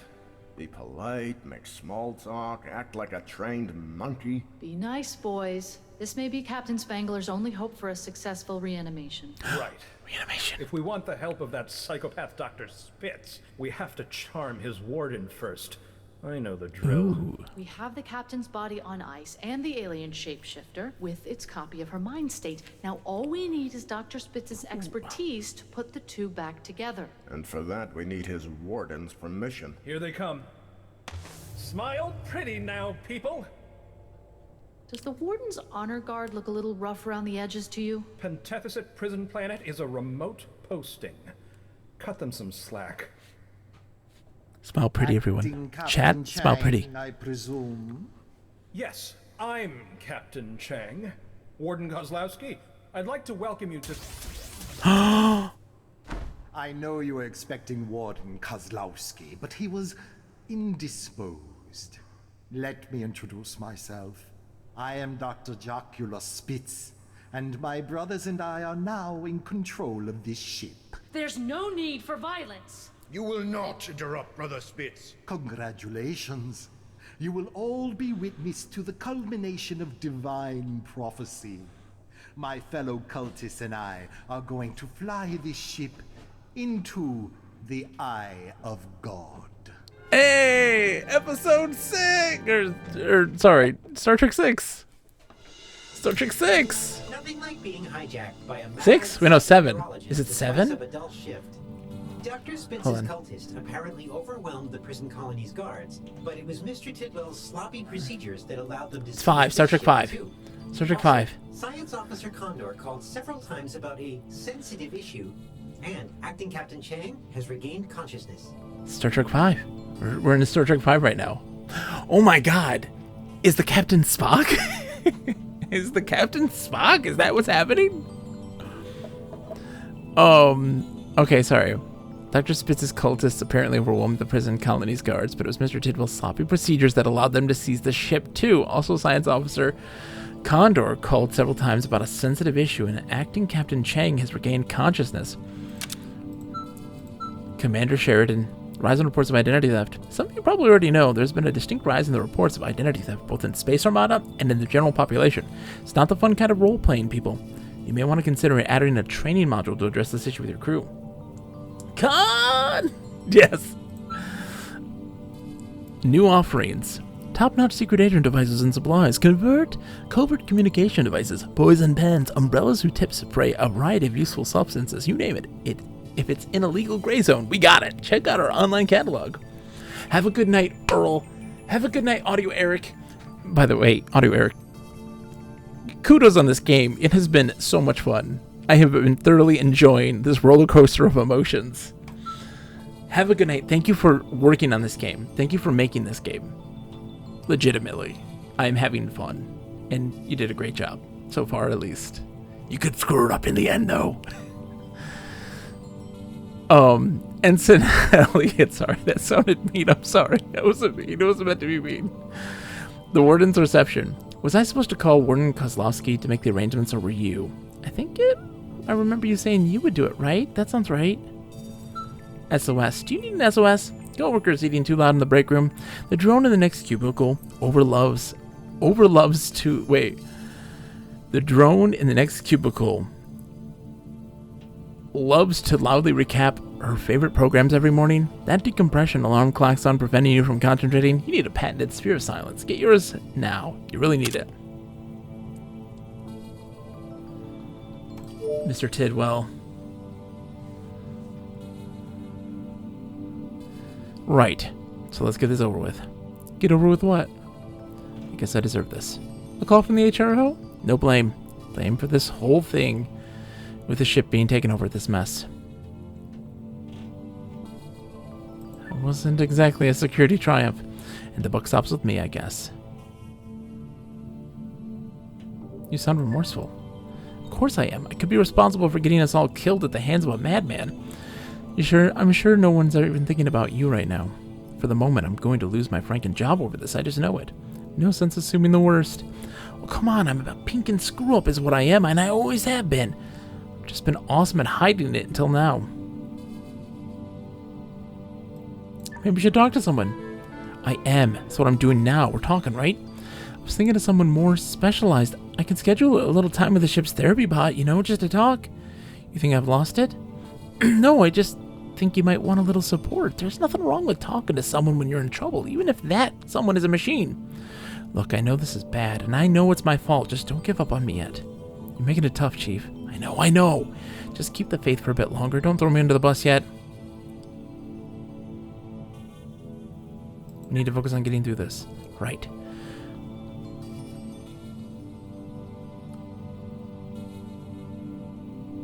Naewookie says, took a minute to get home. Apparently I saw a guy running from the cops. So who died earlier? A lot of people, Naewookie. One, our captain died by an imposter from another planet. And then, in an attempt to rejuvenate our captain and bring her back to life using the memory core of our captain that the spy used, that we killed, and the body of the captain, we were going to use that with a mad scientist who was imprisoned to rejuvenate her and bring her back to life. Well, the mad scientist escaped prison and has now killed Exo Chang, the current commanding officer, and taken over the ship with his cult. Perfect. I know, right? It's going so well. Chang is still alive. Is he? He was recovering. He was recovering. Thank you, Sakura. He was recovering. He got shot, though. Right, first things first. Very sensible. And I should get back to work while I still have a job. Oh, man.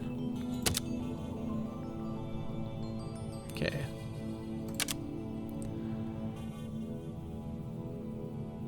I have not played Captain Blood Kuno, but I was told start with Commander Blood, that it may be more my thing. And I figure that considering that the plot is kind of the same each time with just different iterations of stuff, and that Commander Blood is a little more obscure, has FMV and puppets, all things that I love, I wanted to start with that one. And we can always go back and do Captain Blood, because I don't feel like the plots are intertwined. They're just kind of like retellings of the same plot.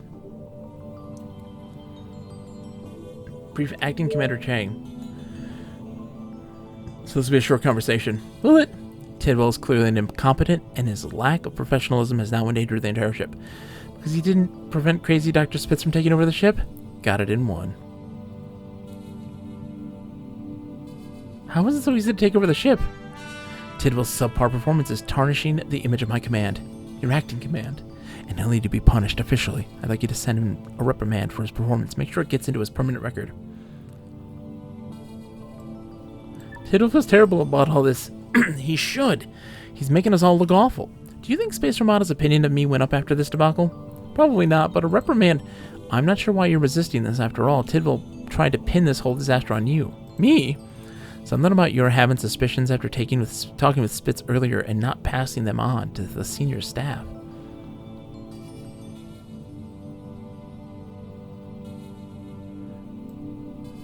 Spitz fooled you too. My trusting nature is on trial here. I'm the caring HR type of person. Exactly.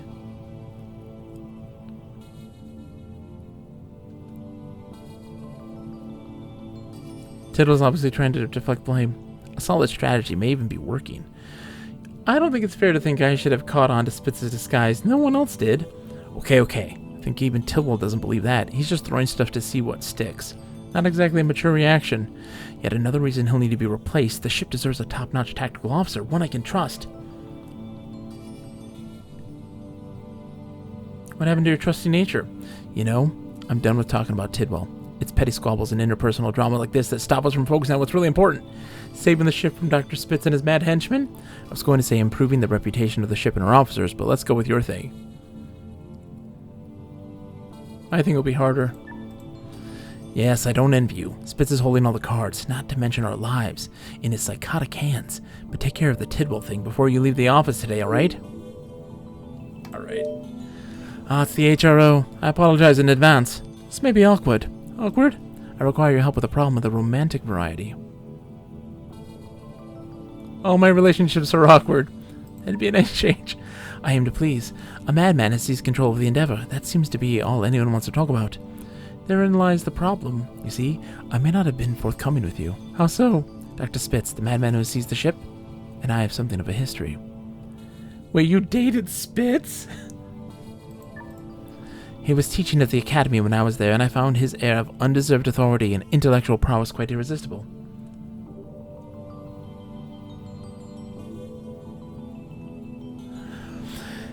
Wookie says, the last thing I heard before was that the commander saved everyone by cutting through bureaucracy of some sort of committee.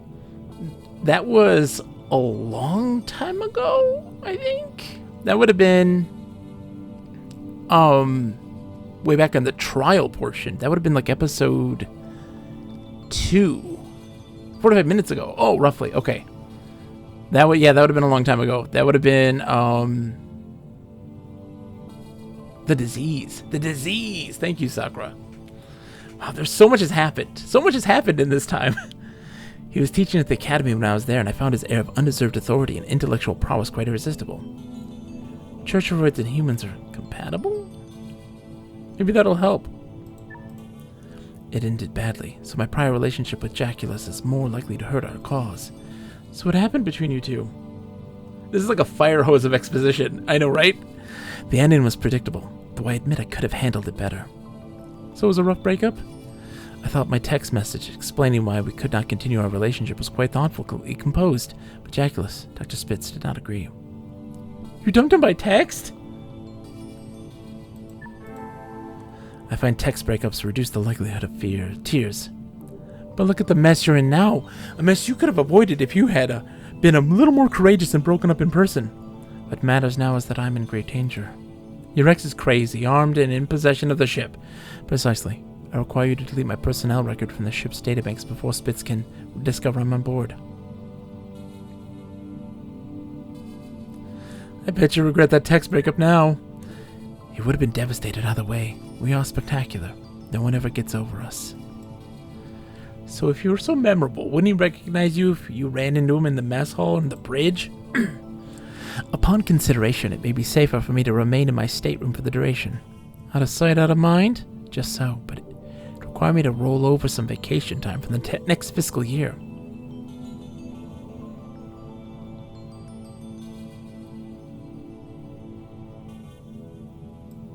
That would keep you out of sight. It may be the safest course of action. The bridge crew will have to muddle along without me for a few days. But you never thought your romantic past would come back to bite you like this.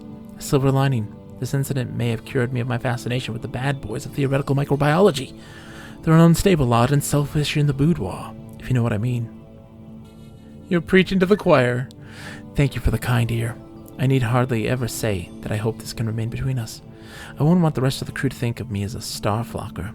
I'm sure they wouldn't. This conversation has ended. Oh shit, what do I do? It's becoming much more opaque. Like, do I reprimand Mr. Tidwell?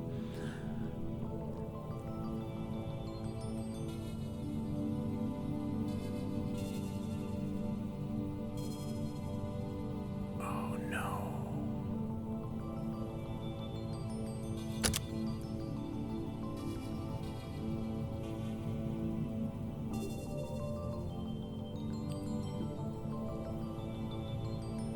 Oh man.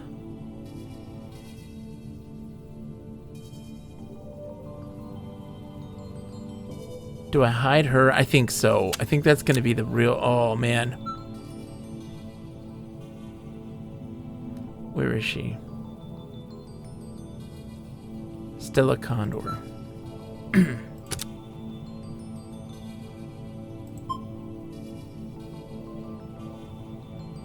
Oh, shit. This would be so bad. I can't do that. I can't do that.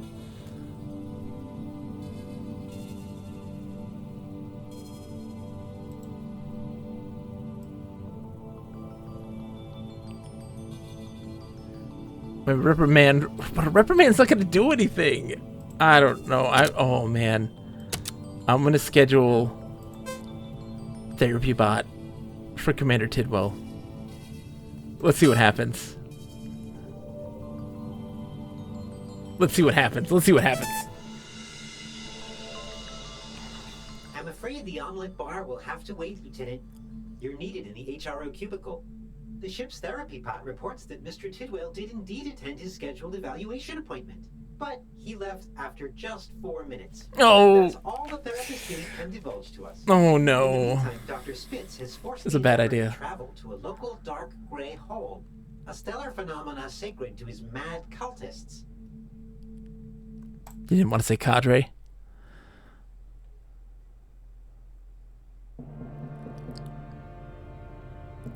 The gray hole. It looks kind of more blue-purple. The eye of God. Isn't it beautiful? Assertion. Beauty is a semantically meaningless construct created to justify irrational bias. Nonsense. It's the eye of God. Correction. It is a stellar phenomenon known as a dark gray hole, which your cult has chosen to consider the eye of God. It's also very deadly. Mr. Whitford has been instructed to maintain a safe distance from the anomaly. Mr. Chang, I've lost control over navigation. My console is no longer responding. Oh, we're all gonna die. By the 2 cruelty-free cosmetics testing centers of Baal. Switch to auxiliary helm control. You're wasting your time, Mr. Chang. I've set a course for the center of the dark gray hole and fused the navigational controls. It is done. What? You're insane.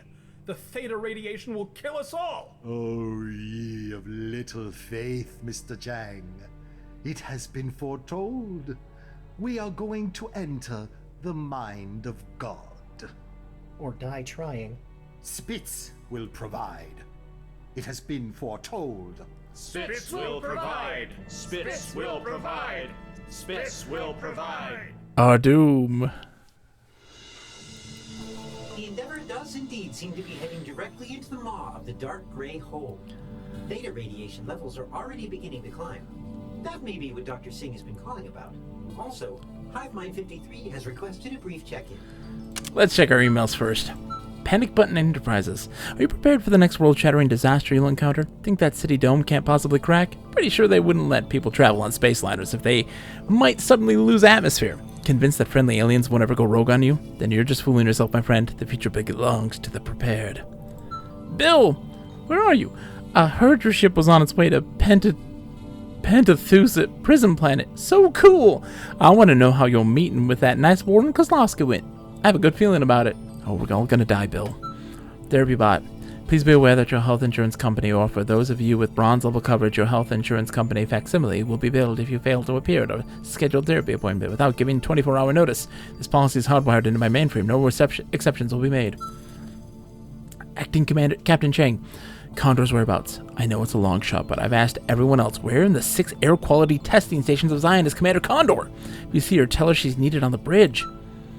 Ensign Elliot. Hi, HRO. I wanted to see if I could change my scheduled vacation next month. Turns out that the Escape Artist convention I was planning to attend, Slipknot Palooza 22, misbooked the venue.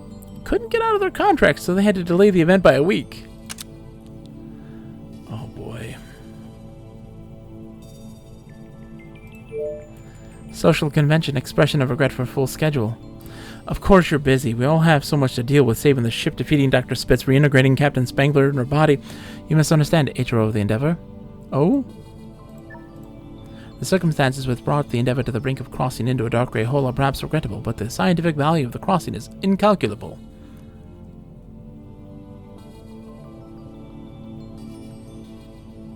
What about Captain Spangler? The circumstance which brought the Endeavor to the brink of crossing into a dark gray hole are perhaps regrettable, but the scientific value of the crossing is incalculable. You need to focus on saving the ship. Oh my god. The scientific value is incalculable. Assurance history will agree with your astute evaluation, but crossing into the dark gray hole will kill us all. Not technically true. We have a way to save the ship? No, but we will not all perish. We have a way to save ourselves. We have developed a personal protective bubble technology which will allow this collective entity to survive the transit through a dark gray hole. So we're going to save yourselves? Correction. The personal protective bubble technology we have developed will save this entity, assuming you are willing to requisition a trapium battery cell from the ship's stores. What about the rest of us? Hypothesis. If the Endeavor enters the dark gray hole, intense theta radiation levels will terminate all other biological life aboard. And you're okay with that? Perhaps the other crew members have also developed parallel personal protective bubble technologies?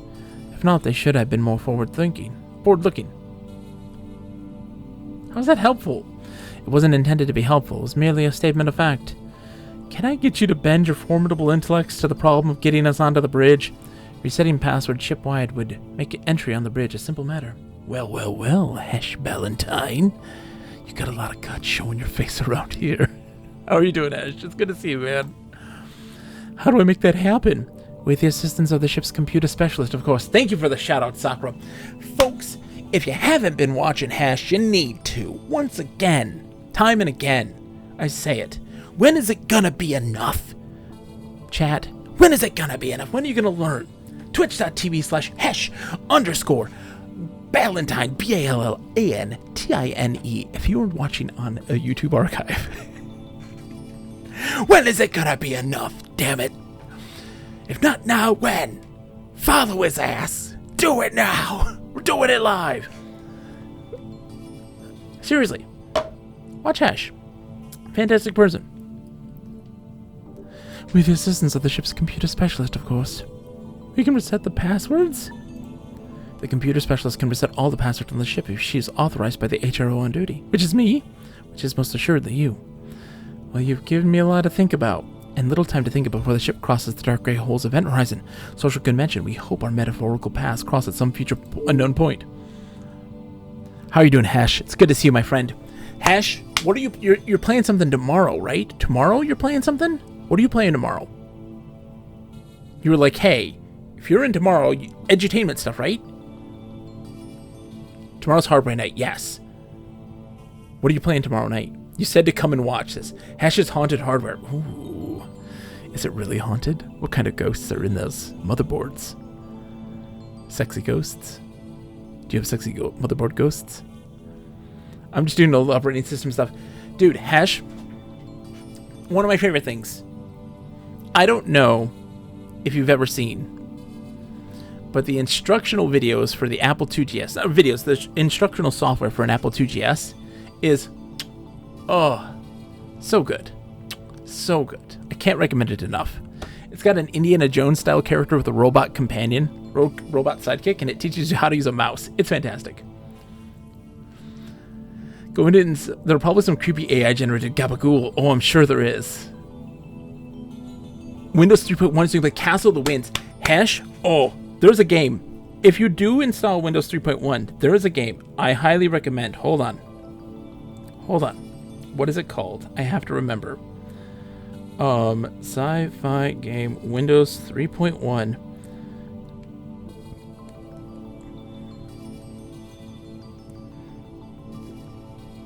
Oh, shoot. Sci-fi game. Windows 3.1. Ship. Action. Using files. The game is called Operation Inner Space. Check out Operation Inner Space. Not Mist, Sakura. No, not Minesweeper.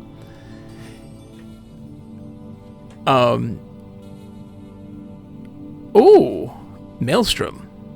Oh yeah. Oh, and Nate Wilkie. Even before that, Sundog. Sundog is Faster Than Light before Faster Than Light. And it came out on the Commodore 64? No, it's the Atari, whatever. It's an Atari one, I think. And it just recently, somebody put out like a version of the game that works on modern operating systems. No, Hesh, that's changed. That's changed, my friend. Someone put out GitHub stuff about making Sundog playable on modern hardware. Just bam, here you go. Bam. Just double click it, baby. Oh yeah, I'll send you the info. I'll send you the deets.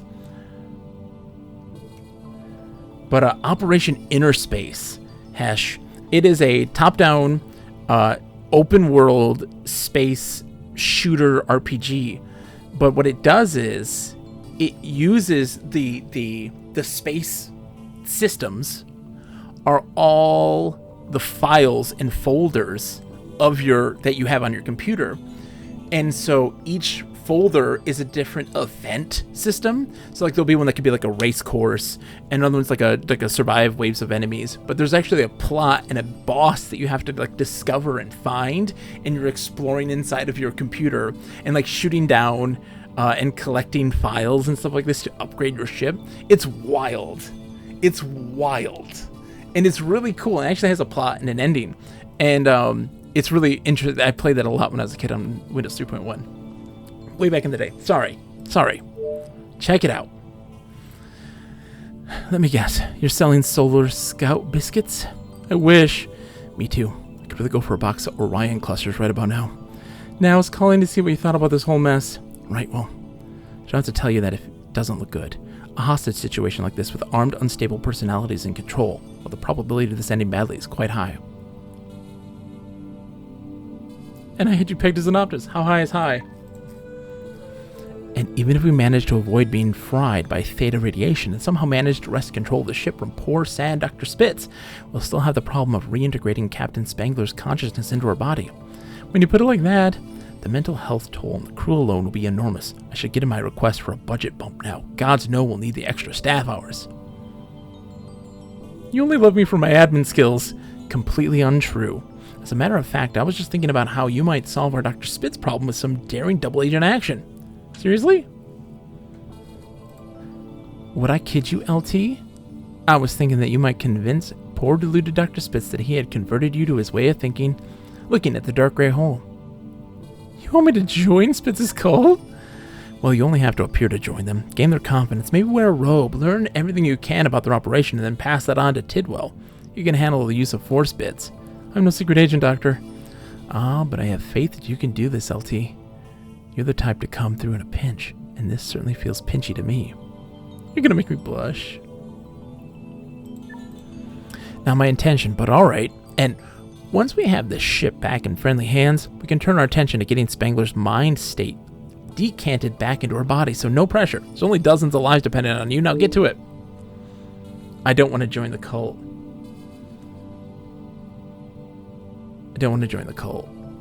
We're gonna... hold on.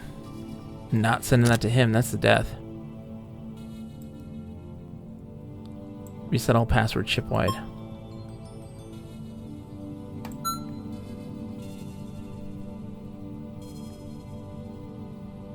We're doing it unpopular, but it's gonna work. I realize Twin Sen Karaoke Night is about to start, but there have been developments. Lieutenant Hirohito reports that the ordered shipwide password reset was successful. Mr. Tidwell should now be able to assemble a team to storm the bridge and restore control of the ship, but it will still be a delicate operation. Stand by. Let's do it. It's gonna result in death, though. I think it's gonna blow up in our face, but that's okay. Tidwell, you can do this, buddy. Those 4 minutes of therapy really helped you. I have to admit, you've surprised me. How so? I would have thought officers of the mighty Coalition Space Armada would have tried something, anything, to stop me from seeing my divine plan to fruition. There's still time for someone to stop you. Approaching the event horizon of the dark gray hole now, Mr. Chang. Precious little time. Transition in 5 seconds. It's a great honor, really. You will join me and my righteous followers in the greatest of raptures. You will share in God's loving smothering. Now, Mr. Tidwell. Initiating Operation Thunderous Vengeance. Yes, Thunderous Vengeance.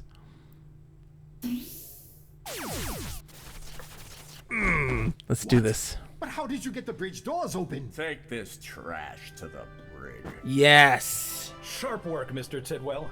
And just in the nick of time. I gotta admit, I had a little help. Tidwell, I believed in you, buddy. You didn't fuck it up this time. I'm so proud of you, Tidwell. Security reports indicate that Dr. Spitz and all of his cultists are in custody. Now we're left with the problem of convincing the brilliant, insane Dr. Spitz to help us revive Captain Spangler. Acting Captain Chang might have some thoughts on this subject. The ship's science officer, Commander Condor, has also requested a conference with Condor, use that beautiful bulbous head of yours to tantalize his with your titikakas. Where are we at right now? Oh man. Warrington Smythe Heavy Industries is pleased to announce that beginning 4/22/10/8, the interstellar manufacturing juggernaut will be helmed by Alberto Flan Warrington Smythe III, AFWS III, as he likes to be called. Previously helmed the family's Enhanced Interrogation Division, he takes over from Caroline Sneed Warrington Smythe, who has stepped down to spend more time with people who are not her family. Capital 10. We're looking into the recent credit card purchase of a number of Applebee's gift cards by a geologist, Savannah Q. Grabowski. We have reason to believe that this is a false identity and that the order originated from the Endeavor. Any help you can give us to find the criminal in question would be greatly appreciated. Lieutenant Commander Chang, for your eyes only. TR percentage 1378-K. Please disregard my last message. It was distributed to this last listed error. Delete it immediately and do not discuss. Wait, what is this? What was this weird string of characters? You were asked to disregard and not to discuss. Also, please stop CCing all on your response to large lists. It is annoying. It must stop immediately. Oh no. Chang, don't be...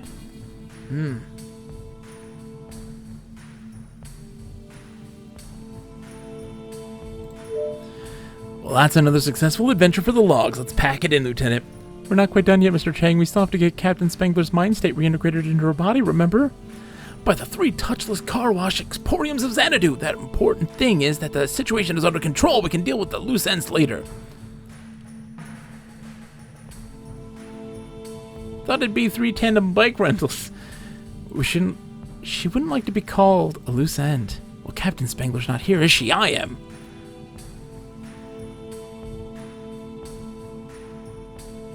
I suspect that's what I'm trying to fix. I'm not saying we shouldn't be trying to save Captain Spangler at some point. Just not now? Should we be trying to save her at some vague, undefined point in the future? Right. And if we're going to do anything that involves the Dr. Spitz, a person who may or may not be competent to make an informed choice, we're going to have to do this by the book. What does that mean? If we're going to get Dr. Spitz involved in my scheme, any scheme to reanimate our deceased captain, we're going to have to schedule a competency hearing and establish his mental status first. Sounds like it might take a while. The book says that. In the absence of an emergency, we'll proceed with caution. Captain Spangler's not going anywhere. The command podium is in good hands. There's no need to rush into anything.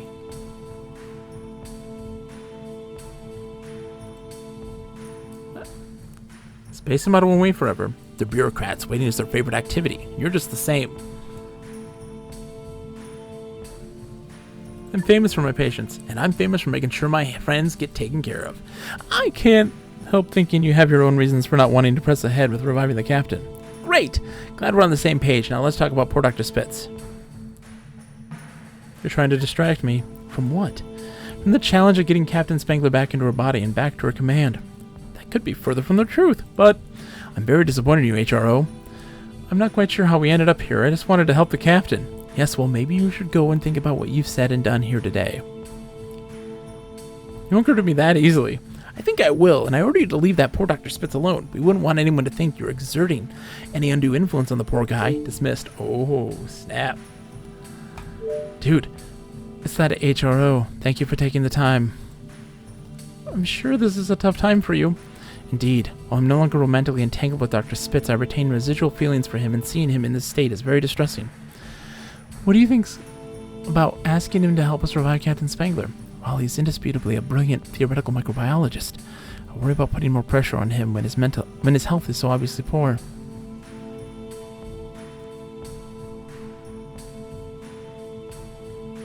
We have a duty to try. Yes, I've been giving that a lot of thought lately, trying to balance my duty towards this crew, and the captain I admire with our duty, to treat Dr. Spitz with the compassion and respect he deserves. It can be tough. And where do you land on this question? Give him a shot at redemption. We may need to call in reinforcements, as it were. What do you have in mind? Space Armada does have a number of experts specializing in advocating for those incapable of making their own rational decisions.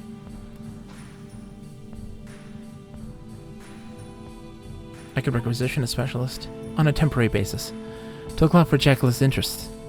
It would be the compassionate thing to do. It'd also take more time than the captain might have. Yes, I've been thinking about that. It occurs to me that I may have another solution. Great! I've consulted Dr. Singh, and it seems that reintegrating Captain Spangler with her memory engrams may be achieved by bombarding her mind state with theta radiation, which would fuse them into the tissue of her preserved brain, effectively returning her to life. How do we get the captain close enough? Were you aware that HROids possess the innate resistance to radiation of all sorts, far higher than baseline humans, for example? Another example of HROid superiority, yes. Just so, I was assigned as a shuttle pilot on the duty roster. I'd be able to ferry the captain's body and her mind state recording close to the event horizon and effect the reintegration procedure. It'd be the compassionate thing to do. Dr. Singh has assured me that my theory is sound. It should work. Thank frigate we have a HROid on board. Yes, which brings me to Jackalus. Dr. Spitz's strange obsession with the dark gray hole. He believes it to be a monotheistic god. That's what he says. And yet many humans I've met in my long life have been polytheists. It seems belief in a single entity with all-encompassing virtues lost its appeal centuries ago. Social scientists would agree. So is Jackalus monotheism a symptom of his catastrophic break with reality? It's certainly unusual. But unusual and pathological are entirely different. Yes? It's my impression that your species had outgrown such black and white models of thought. Some of us just find monolithic belief systems too confining to contain the universe of wonders we see around us. You've given me much to consider. This conversation is over. I'm going to do that. I'm going to talk to Spitz.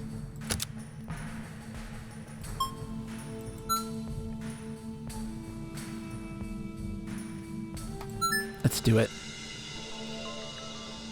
It didn't take long for Science Officer Condor to act on the shuttle piloting privileges you assigned her. One of the ship's shuttles launched 11 minutes ago with Condor, a human corpse, and a high-density mind state recording device aboard. It is currently on We lost our mind. Gray hole. Let's hope Condor's natural HROid immunity to theta radiation lets her get close enough to reintegrate Captain Spangler. Let's see.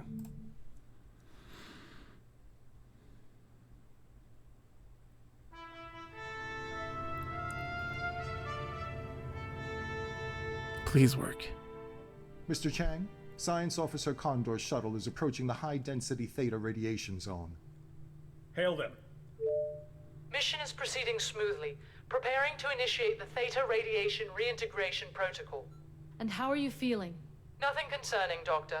As you know, this level of theta radiation exposure would kill a human, but HROid physiology is much more resistant.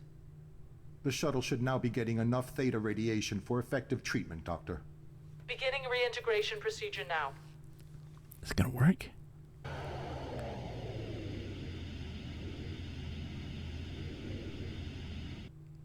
And now we just wait to see if this crazy scheme works? I'll pull that shuttle if we don't see results in the next few minutes. It's too dangerous. Patience, Mr. Chang. Spangler's corpse seems to be responding nicely. Her mind state is uploading now. And the theta radiation should blast those memory engrams directly into her brain cells. That's the theory, at least. Anything, Condor? No? No progress? Prepare to... Science Officer Condor. What is this contraption attached to my head? I have a ship to run. There's no time for dress-up nonsense. Welcome back, Captain Spangler. We did it. Hot damn. We brought her back, baby. I've overcome the challenges of episode 5, my brother's keeper. I think there's only one more left. There's episode 6. Unholy bonds. I saw it. I'm sure it felt very real. I saw it. It was floating around in the engineering section. It was a blob of some sort. It twinkled. Probably just some side effect of our exposure to the theta radiation that makes you think you're seeing things. It was there 1 minute, hovering and looking menacing, and then it just ghosted through the bulkhead and it was gone. Ooh. When we get to Space Base Octagon, the medical staff there will sort it out. What's the update on Mr. Whitford? The extraction of the Palovian brainworm went off with no complications. The worm's a little undernourished, but otherwise fine. Thank you. Make Mr. Elliot comfortable while we take... Am I going mad, Doctor? Mad? Hardly. You're probably just a little overworked and you spent too much time on duty. I hope you're right. Get some rest. Tickle his ear. This is the 4th sighting in the last 24 hours. I doubt it will be the last. Do you think it is a side effect of the radiation? Or hysteria? Or maybe it's just plain old exhaustion? Whatever's going on here, it's spreading. Ba-bum. It's a crystalline entity. Wow. Lots of ground to cover here. Let's get into it. Captain Spangler has called to discuss the recent rash of ghost sightings on the lower decks. Chief Engineer Dostoevsky would like to assure you of the engineering department's operational readiness. Ooh. She seemed quite insistent. It might also be a good idea to consult with Dr. Singh about the mental health implications of the recent reports. Cool. Hirohito says, we're bringing back the cherished below-decks tradition of movie night, Thursdays, after the first watch in the enlisted lounge. This week we have a horror classics double feature, Poltergeist, and Geely! BYOP, bring your own popcorn? Commander Sheridan, this is just a friendly reminder to the HRO staff. Organizing large staff meetings to air grievances may sound like a time-saving model of efficiency thing to do, but I found that they just create more work for you and me in the end. People complain about things and then expect something to change, so maybe resist the urge to look like you care. Are you prepared for the next world-shattering disaster you'll encounter? Oh, we already did that one. Geely is definitely a horror movie. It is. G-Squib and the Whale. So, we have it on good authority that you're assigned to the Endeavor. We hear there have been multiple ghost sightings on your ship. Our audience eats those spooky tales up. Maybe there's even some blurry photos? That'd be awesome. Exclusive interview opportunity. Lucrative broadcast rights. Coalition-wide distribution. Call us. You could do the classic CC all and cause the world to end that way. Indeed. Oh, man. I wish. Oh my gosh, Warrington Smythe Heavy Industries is pleased to announce that beginning of 422.10.13, the interstellar manufacturing juggernaut will be helmed by Jeanette Barrington Warrington Smythe. Miss Barrington Warrington Smythe previously helmed the family's espionage and coup management division. She takes over from Alberto Flan Warrington Smythe III, who has stepped down to spend more time with his Sims family. Oh my. Alright,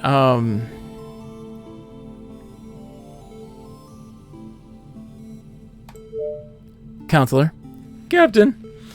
Now that the pleasantries are out of the way, what are we planning to do about our ghost in the machine problem?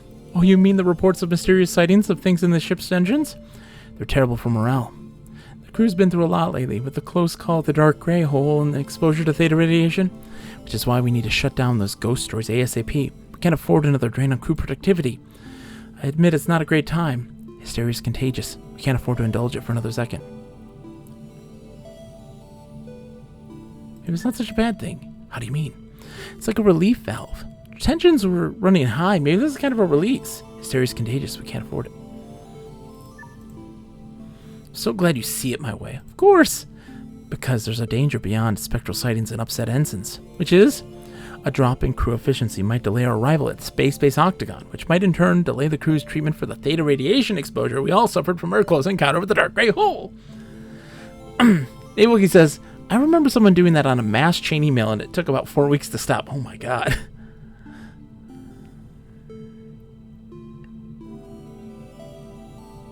You think they're related? The dark gray hole and this recent wave of ghost sightings? Unlikely. It's more plausible to think that some of the more easily influenced crew are getting whipped up. They seem to be pretty sure about what they saw. We need to stem the tide of baseless angst. By holding a town meeting style gathering where the crew can vent their thoughts and feelings in a safe environment? Who's gonna play the guitar while we all sing Kumbaya? Sounds like you're mocking me. Okay, this is over. We both got better things to be doing. Godspeed, counselor. Oh, man. Alright. As my sainted mother used to say, if it's not one thing, it's another. Am I right, LT? If it's not deadly, theta radiation, it's mysterious sightings in the engines. Speaking of theta radiation, we really shouldn't delay getting the crew to the starbase. The dose we took wasn't lethal, but we'll need the therapy to prevent future medical problems. Spangler's my spirit animal.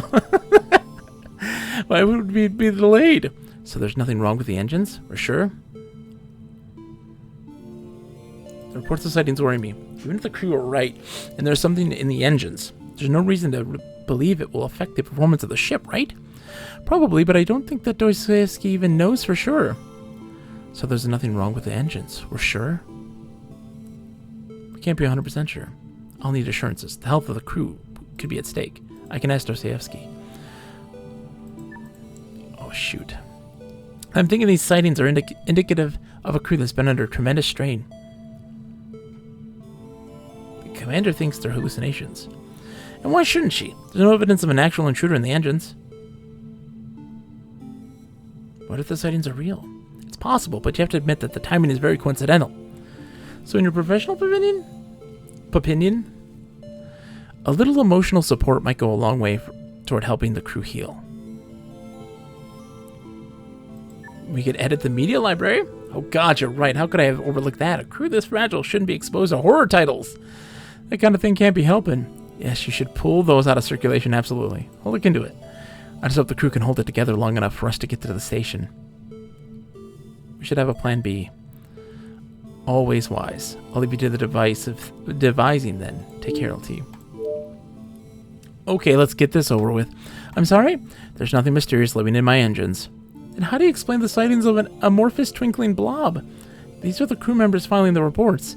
Eyewitnesses are notoriously fallible. Surely you've read the studies. Dr. Sinning is concerned about the engines.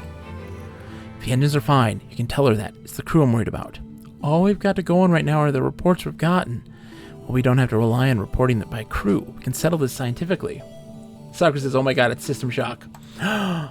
Is it, Sakura? As the ship gains sentience? Now all we need is a rogue AI. What did you have in mind? Ship stores as an ectoplasmic energy imager. If you could get that from me, I could set it up on the engines, and then we would know for sure whether there's anything ominous lurking in the shadowy depths. It's basic scientific method. I'm a big fan of science.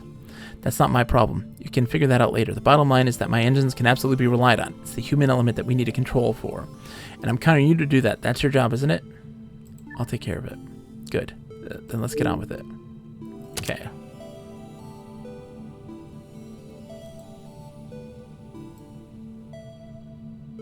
Oh my god, what was it? What did she say? Oops.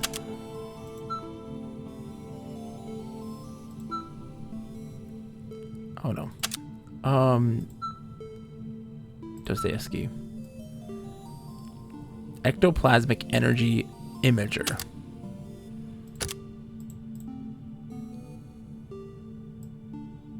Ectoplasmic energy imager. Let's do it.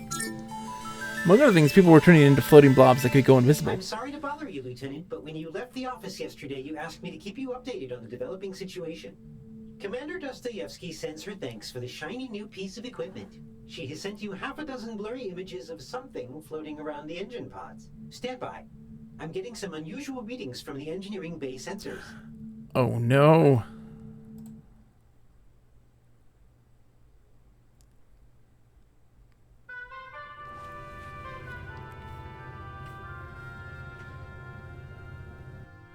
Welcome back, Ensign. Are you sure you're ready to return to duty? Dr. Singh signed off on it. Okay, then let's get to work. Chief, I think you should take a look at this. If this is another video of a cat playing a guitar... No, I'm reading some wild energy fluctuations in the Matrix. Chief Dostoevsky, what's going on down there? We're not sure. There are some unusual readings. We're trying to figure out where they're coming from. Sensors are showing some unusual groupings of organized energy. They're emanating from the exact opposite band as the theta radiation waves from the dark gray hole.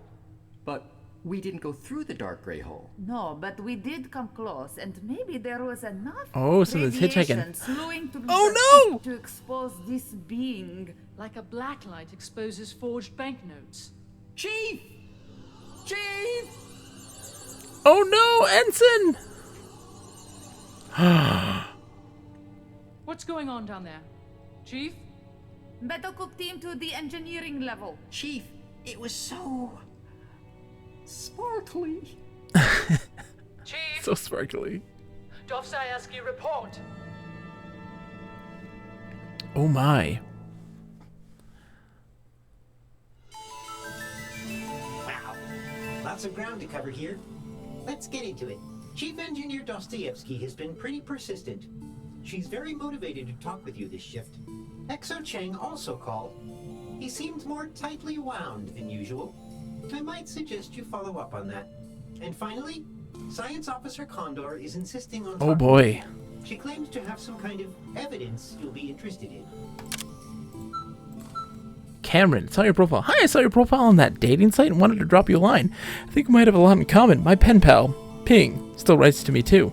Isn't it mortifying? Anyway, drop me a note and let me know if you want to meet for coffee next time you're on a space-based octagon. We might hit it off. Admiral Chuffets. As part of our annual maintenance program, the passwords for the Endeavor's command databanks has been remotely reset. The new password will now be OP3N Open Doors D. Note the zeros for O's there. Senior staff have already been made aware of this change. Quilted bathroom tissue isn't just for the wealthy anymore, and you deserve a little luxury. So why not check out our amazing selection of low-cost, low-quality, guaranteed mini rolls of quilted bathroom tissue. Impress your friends for less. Special with Hive Mind, HRO of the Endeavor, we would like to submit a formal protest against the human-centric base 10 numbering system currently ubiquitous on the Endeavor. It is proven in multiple studies which we had to conduct ourselves, that alternative numerical organizing principles, like base 8 for example, promote increased efficiency in theoretical physics calculations. We're sure you agree that this is the best way to proceed, and we'll have this fixed immediately. The Zorgon Institute. Do you have what it takes for a career in the laid-back world of pest control? Then Zergon Institute wants to give you the real-world training you'll need to identify previously unknown alien infestations, develop strategies for containing them, and humanely trapping and releasing the little critters. Classes are enrolling now. Okay. Urgent call, urgent call, urgent call.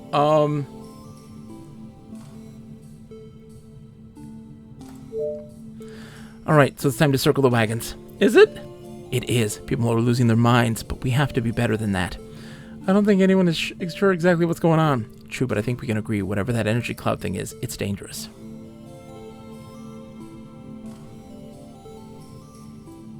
Locating the creatures is our priority. Right. Now that we have that settled, we need to talk about Exo Chang. What about him? He's lobbying to evacuate the engineering level. He claims it's to safeguard the engineering staff, but we know better. We can't let that happen. So we have to get Chang out of the way. You want me to kill Mr. Chang? How do we do that? It's easier than you might think. Set up a sham energy being location committee. Assign Chang to it. He'll be flattered, and the 6-hour meetings will keep him from panicking and exercising too much influence over the next couple of days. What could getting Chang out of the way do if this creature starts rampaging around and killing the crew? Think it through, Poodle. If we evacuate engineering, we lose the engines. We lose the engines, we lose propulsion. We lose propulsion, and this ship goes nowhere. Okay. We'd be nothing more than a floating tin coffin at the mercy of this energy being. It would be just a matter of time before it hunted us all down. I never thought of it that way. Of course, with enough time and the proper resources, I'm sure the engineering staff could track our sparkly little friend down. Death by committee is a real thing. Indeed. But senior staff's throttling my budget. got what amounts to little more than a skeleton crew. If, for example, you could double the engineering department's budget,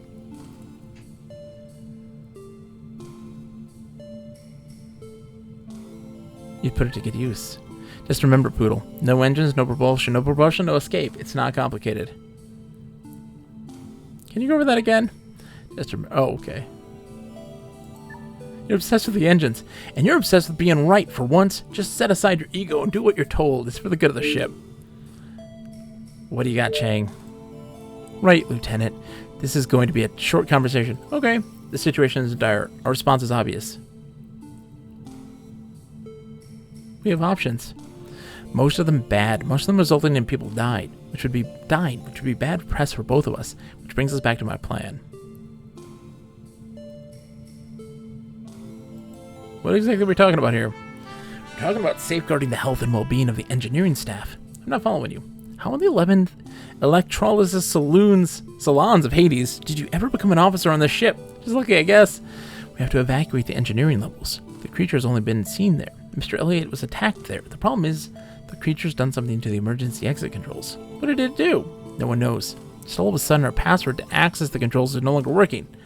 So we've got a crew stuck down there on deck D with that thing. Wait, my office is on deck D.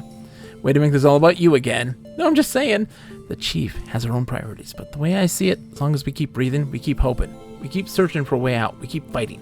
Buys us time. Exactly, and then, once all this is behind us, then there'll be plenty of time to point fingers. Who are you pointing fingers at? Dostoevsky, of course. Keeping hostile alien vermin out of engineering is her responsibility. She's going to give every non-corporeal energy being that wanders by a free shot at the ship's engineering staff. She deserves at least a reprimand. I'm not sure she gave anything to anyone.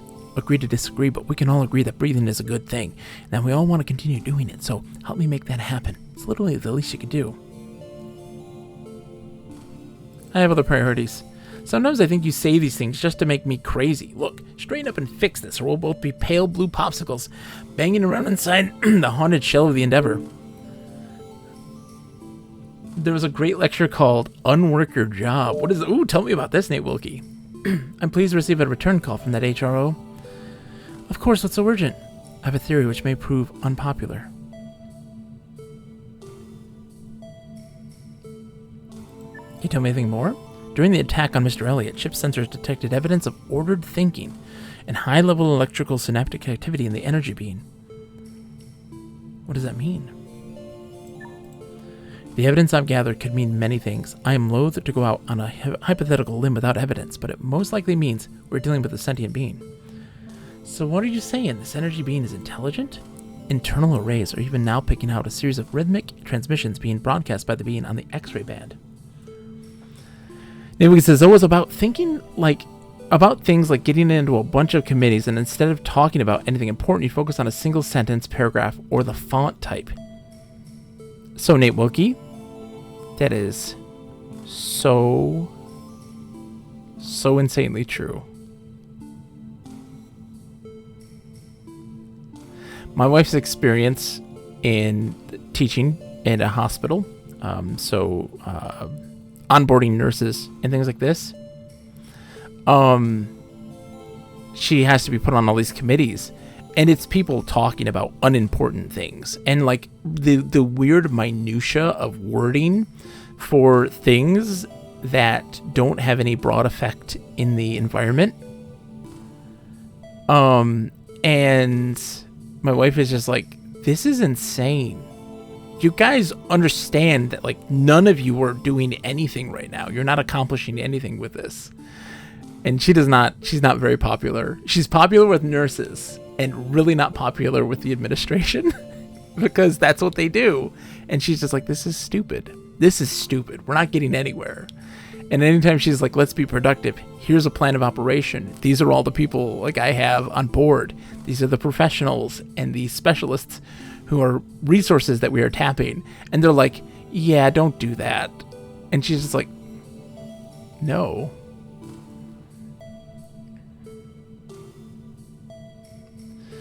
Namaki says, you get like one or two people there that fight over font, and the administration kills every sort of forward momentum. It's true. Sakura spent 3/4 of the meeting talking about golf. It's a club. It is. it is. Anyways, internal arrays are even now picking up a series of rhythmic transmissions being broadcast by the being on the X-ray band. Transmissions. A repeated series of non-random pulses that are always exactly the same sequences of 4 blocks. 1, 2, 3, 10. And then a pause. A series of 4 then repeats.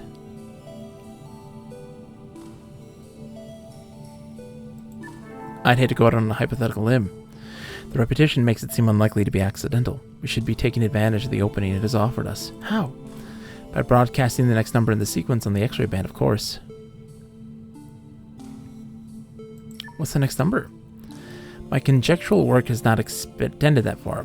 So 1, 2, 3. I'm guessing it's 1, 2, 3. So it would be 11? No, 20. It'd be 20. 20 is my guess. If it's so simple, there's no time for dithering. Even now the senior staff is likely plotting it to evacuate key shipboard facilities to protect the crew. Know that the strategy will kill us all. We must hold on to the means to monitor and communicate with his being. Communication needs to be our priority. The effort must be made, and you, unfortunately, are the only resource we have available to try. Wish that HRO the best of luck. It's not 20. Shit. Is it 11?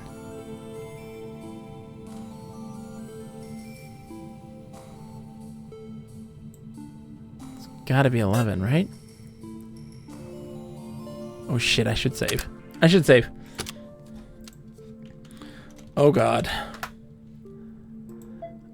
It's just that the sequence is 1, 2, 3, 10. And we have to figure out what the next number is in the sequence. It's either 2, 11, 13, 16, or 101. It could be 101.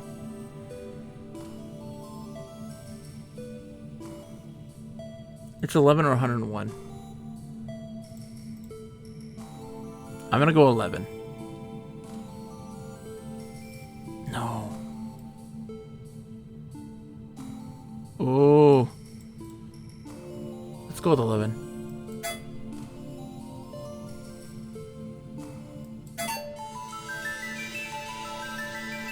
Here's the update on our current crisis.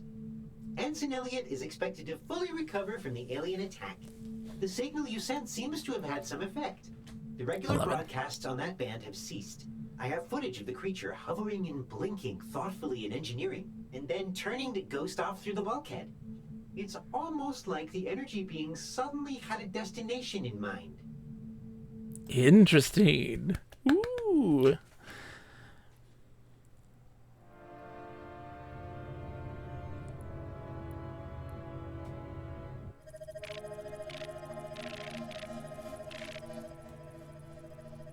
I'm It was getting some 11. interference Yes. on my console. Can we get a diagnostic running? Another reported sighting of the energy being, Captain. This time in the hydroponics bay. Gods help us. Where is the energy being now? Where did it go? No idea, Captain. It twinkled and hovered for a minute, and then it just passed through the wall and disappeared. It could be anywhere by now. We can't just let that thing have run of the ship. Captain, I'm getting error messages from the computer core's main processor. Sensors are all over the place. They're telling me we're traveling at golden retriever miles an hour, and that the ship's hull is Jane Fonda degrees. Jane Fonda, that's hot. That is hot. Let me guess, you're having some issues down there? A sparkling energy being has settled into the computer mainframe. It's trying to take over. Take over? Yes, Captain. It appears to be feeding on the computational matrix of our databanks. The system firewalls are holding it at bay, for now. And if it succeeds in infiltrating the computer core? If it gets in, we'll all die. Again! Again! I hope you had a lovely meal break. There is little to report since you were last at your station. Captain Spangler has requested a callback. Theoretical physicist Hivemind 53 has thoughts on the nature of the energy being plaguing the ship's computer systems. And Specialist Hirohito, the ship's computer core technician, would like to discuss measures to protect the computer. Okay. Hi! Why? Well, as my beloved grandmother used to say, all good things must come to an end. I'm leaving for my Edge of the Galaxy tour on Monday, so we won't be able to talk for a while. I'll miss you, but you take care, and who knows, maybe I'll get to see you in person again someday. Love you. Oh, Bill, I love you too. Specialist packs, trunkle supplies. If anyone needs any trunkle supplies, I have a few tons of trunkle chow, a control harness, and a stun harpoon I won't be needing. Oh no, the trunkle. Tidwell, search and seizure. Till further notice, all requisitions from the Jasleen ship's stores will be subject to search by this office prior to delivery. There's been too much janky stuff changing hands, and it has to stop. If I don't like what I see, I will confiscate your toys. Count on it. Admiral Chuffets, no cliffhangers, please. For the end of the season coming up, some of you may be tempted to visit one of the Coalition's many resort planets to dangle head down into a steep precipice. I have to warn you, cliffhangers are not welcome anywhere. And anyone caught suggesting, what about a cliffhanger, will be shunned. It's no way to treat a hardworking HRO. I'm sure you agree. No cliffhanger. Raze, welcome back. How's it going?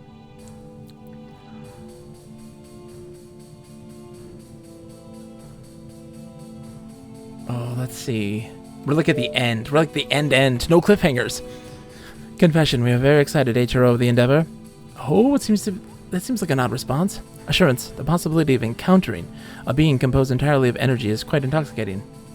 This is Audio Eric's game. Indeed it is. We're nearing the end, I feel. Even if the being might kill us all, initial encounter with a life form of this nature has never been recorded. We stand on the brink of making scientific and diplomatic history. This game has been a ton of fun. There's a lot of variability in how you approach those situations, and what Audio Eric had told me was that based on the decisions you've made through the game, you can unlock secret episodes and stuff like this. So he was one of the two people, Sakura, that made this game. There's two people.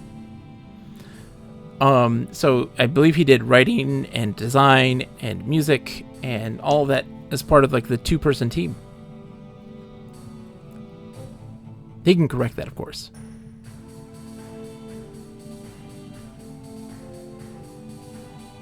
And you want to be the one to try? Hypothesis. Properly trained and armed with the frequency, we would be the ideal choice for ambassador to the energy being and its civilization. So you're volunteering? Yes. Were we not entirely clear previously? Don't forget to save the ship. Assurance, we will make it a priority to get the energy being to cease interfering with the Endeavor's systems. So you've made up your minds? You want to do this? Conditional. We would require training in interdimensional energy being diplomacy. A mnemonic training device could surely provide it. There isn't time. The training would take days. Correction. It would take days for an average member of the crew. We are a collective of many intellects housed in one corporeal vessel. With each intellect participating, the time to train us would drop to mere minutes. Really? And that would work? Analysis. Our plan is incapable of failing. No plan's foolproof. Social convention. Diffusion of tension through the use of levity. A fool and his mnemonic training simulator are soon parted. HRO of the Endeavor. Our time is ended. Oh boy. I have to admit I don't see this one coming, Lieutenant. Things do seem to be going from bad to worse. You may not be able to convince this thing to back down from a well-timed cease and desist memo. Not this time. Don't underestimate the power of a strongly worded memo. If this thing gains control of the computer core, it could do all sorts of things we wouldn't like. Opening the pressure doors and airlocks, for example, or shutting down the core's cooling system and causing Dostoevsky's precious engines to explode.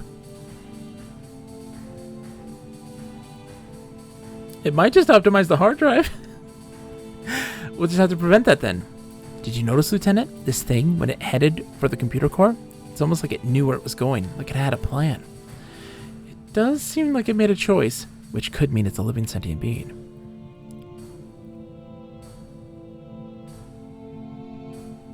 Not by our current definition of life. Just because we've never seen a life form based on an energy matrix doesn't mean it's not alive and it's not intelligent. There's always a first time. Lucky us. So we're agreed. We can't risk harming the energy being or damaging future relations between the species and the Coalition. But it's just one being. Do we know that? What if it's a collection of microscopic beings all traveling together? What if it's the last of its kind? If we kill it, we could be unwittingly committing genocide. Hive Mind would never forgive us. Yes, they're obsessed with the possibility that this might be an initial encounter type situation. So what do? We need to be able to deal with this thing on its terms somehow, but I'm having trouble transmitting across the energy brain. I don't suppose we have a translation syntax modulator on board somewhere. I can check the ship's stores? Of course. I wouldn't need the modulator if I could just isolate the frequency the creature's resonating on in M space. It does sound like it would be a handy thing to have. Oh, and I'd keep the requisition business on the DL if I were you, Lieutenant. Why? It seems innocent enough request. If Commander Tidwell sees that requisition, he just may put 2 and 2 together, and that device could be used to tune a weapon as easily as a communications device. I'll check the manifests. I'd certainly appreciate that. Good luck, Lieutenant. Hello, Counselor. Are you looking for a status report? If you have one, the energy being hasn't penetrated the computer core yet, but it's only a matter of time. How much time do we have? It's impossible to know, but when it finally does manage to take control of the computer, we're all dead. At least Hive Mind is excited. They probably think they'll have another playmate, an opponent for 3D checkers, or talking about protons, or whatever it is that they enjoy. I mean, sometimes there has to be a solution to this impasse. Who knows, we might even be able to reason with the energy creature. There's no room for reason or diplomacy when the other side is holding a knife to your throat. It's not the computer system yet.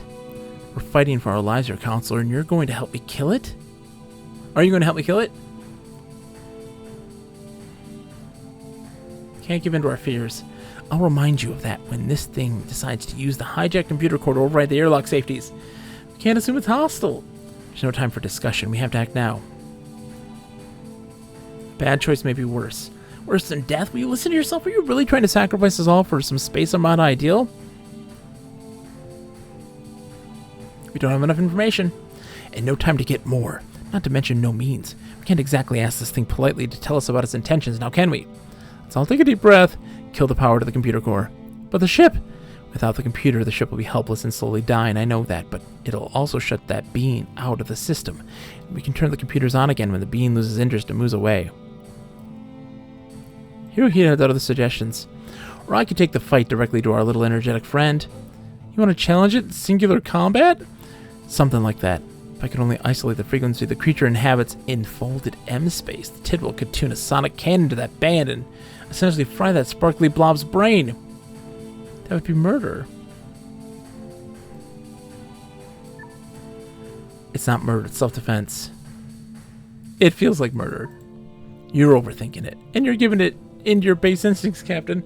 I can't make you do anything, but you know what has to happen here, Counselor. It's time you went out and did it.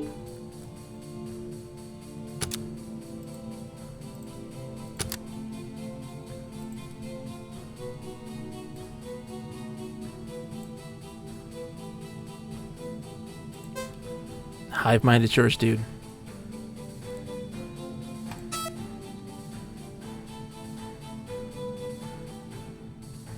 It's only 33 minutes. 33 minutes.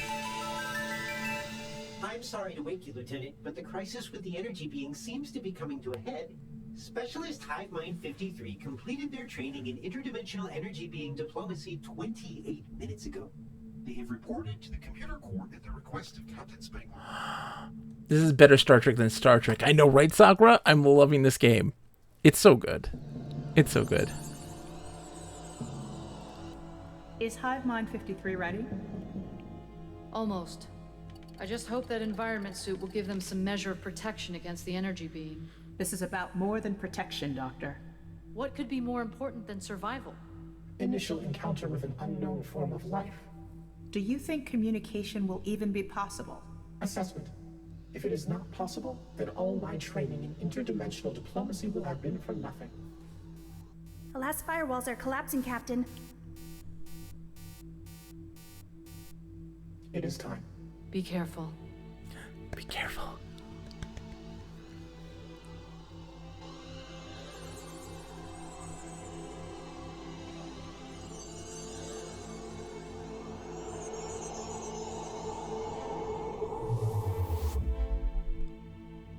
What happened to Hive Mind 53? We may never know, Doctor. They saved the ship and found a doorway of some sort to unexplored dimensions. They're probably having the time of their lives. God's speed. And come back to us someday soon, Hive Mind 53. Godspeed.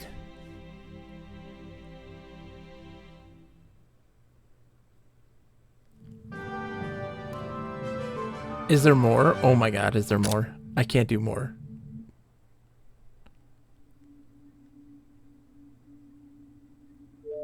This is a message from Admiral Benjamin Chuffins for... Oh, you're the HRO of the Endeavor, aren't you? Yes. And still alive. Well, that's quite an accomplishment. I must say I wasn't expecting to ever have to make this call. But thanks to your exemplary attention to detail, tenacity, and paperwork filling out skills, you've managed to shepherd your hapless crew of hotheads and blunderers through a whole season of potential disasters. Yes! Congratulations! Yay! It's time for a little R&R. Yes! And Rapturia Prime is quite lovely this cycle. Oh, thank you. Oh, that might have been misleading. The trip to Rapturia is from me. It's my R&R I was talking about. Oh. But I look forward to seeing you wield your formidable bureaucratic skills again soon. Stay frosty. Now, how do you turn this thing off? Oh, thanks. Authorize Season 2. Authorize Season 2. Authorize Season 2. Made with Ink. Inkle's narrative scripting language. Rhubarb lip sync created by Daniel S. Wolf. Oh, fun. Mr. Whitford has been instructed to maintain a safe distance from the anomaly. Mr. Chang, I've lost control over the navigation. My console. Good job, Joe. Oh. Good job, Joe. Eric Hamill, game design, sound design, music composition. Inbound. It's just a weird word. I'll try it again. The shuttle has just cleared the planet's surface and is bound.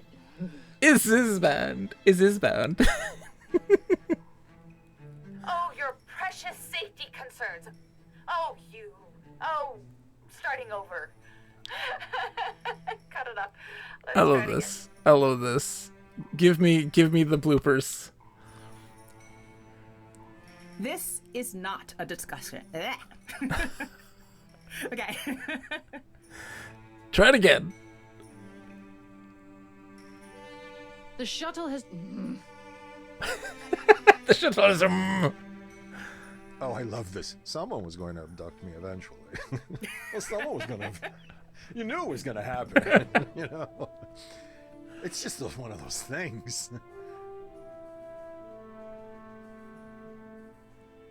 The shuttle has just cleared the planet and... Their beaming capability would suggest that the aliens are technologically superior to the Coalition. And I sound Spanish. So...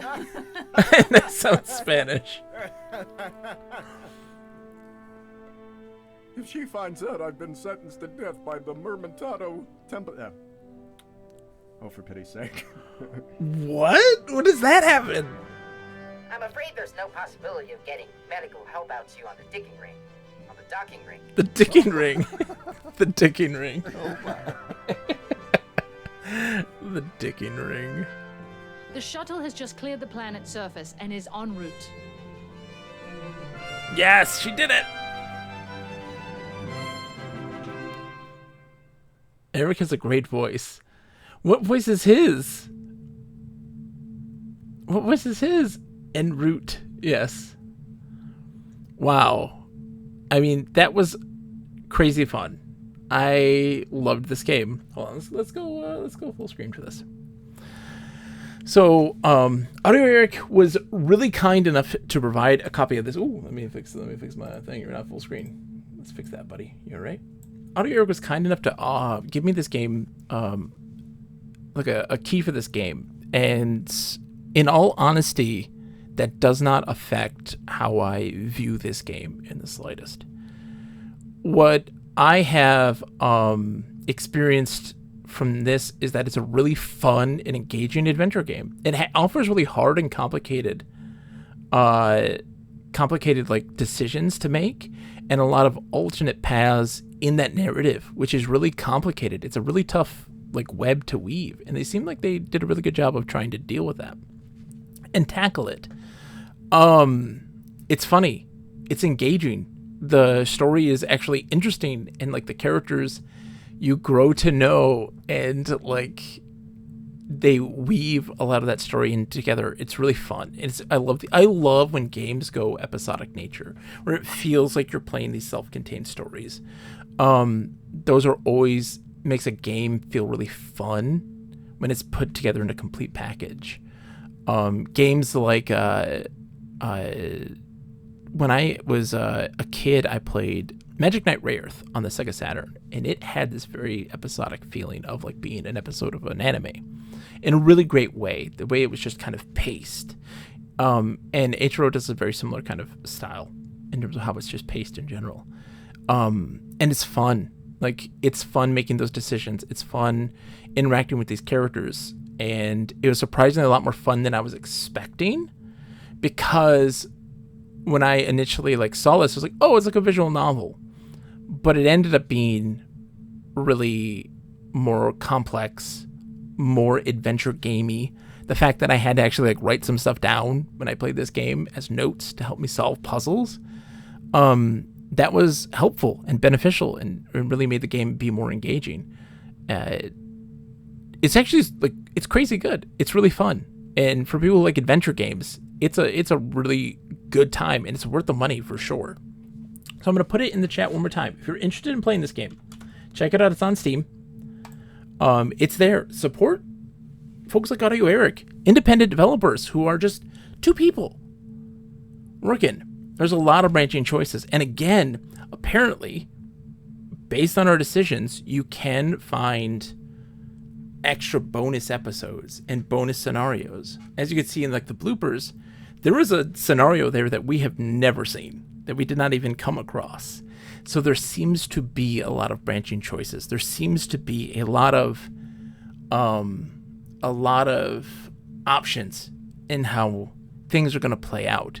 Because I'm sure if like the captain didn't die, it would take us on a different series of episodes. Is how I'm thinking. I'm going to have to ask Audio Eric, because like my poor brain is just like, how would they weave the captain dying into like the same thing? I'm guessing that there are different outcomes that we can have that would lead into different episodes, that it doesn't change the narrative. It doesn't have to go back together. It's just that it branches off and like, okay, now these episodes are what would happen if the captain didn't die in the first place. You know, that's my guess, but I'm not entirely sure. I mean, like, I'm going to look at the the achievements real quick. Whoa, Steam's overlay has changed dramatically. Hold on. Where is achievements? Achievements, here we go. So for me, like, I have achieved, wow. Okay. So I've achieved 10 of 24 achievements. Like, you get one for publishing an inspirational brochure, getting the Endeavor destroyed. I thought I did that, but failed to complete an episode. Issue an official reprimand. Allow the XO to assume command. Yeah, allowing Chang to assume command. Successfully complete unlockable D, unlockable F. Choose to take no action in the rules of disengagement. Yeah, because like there are moments where you can choose to not take actions. So yeah, there's unlockable A, B, C, D, E, and F in terms of like extra missions. So I'm curious. I'm curious to know. But yeah, that was tons of fun. It was really, really good. All right, well, I'm glad we finished it too, and not within the time limit too, because it's 12:16. I thought it was going to go a lot longer in the end. I was like, oh no, am I going to cut it in time? Like, are we going to have to make this go till next Wednesday? But no. So hold on, let me show you. Hold on 1 second here. Image. Let me pop this up. Bam. Here's our schedule this week. On Wednesday, we are going to start a DOS game called Commander Blood. It is a very wild DOS space exploration game that is French, which tells you that it's going to have a very unusual and unorthodox UI. It's going to be very confusing and weird, but it's going to be magical in its own right, in its own way, and I'm very excited to start that game. You're going to see on Mondays and Wednesdays a lot more obscure games, a lot older PC games, a lot of strange stuff. That's going to be probably a big bulk of our time there. Friday at 7 p.m., we will be doing more of Dragon's Dogma, which I've been loving to death, and Sunday as well. Or not Sunday. Sunday I have a wedding. There's no Sunday. This next upcoming Sunday, no stream. I got a wedding to go to. But Friday night we will be doing more Dragon's Dogma. And dude, that's so much fun. And of course, more Tomodachi life with everything, which I'm loving to death. So thank you guys for coming in. Hash, thank you, Nate Wilkie, Sakura, Raze. Thank you so much for coming in, everybody. Thank you, Audio Eric, for making that game because I enjoyed it a lot. It was a lot of fun. And yeah, so I'll be back on Wednesday night at 9 p.m. Eastern to play Commander Blood. Let's go find someone to raid. Who is on right now? Let's see. Who do we got? Want some rye? I want some rye. Of course you do. Let's go say hi to Lady Cat, because she's streaming Metroid 2. To humor indeed. Let's go raid Lady Cat. She's streaming right now. There's only one person in that stream. Let's go say hi to her. Let's give her a raid and then give her some support for Metroid 2, man. That's not an easy game to play. Again, I'll be back on Wednesday. 9 p.m. 9 p.m. Eastern. Commander Blood. Have a good night, everybody. Thank you. And as always, to humor. Goodbye. Whee!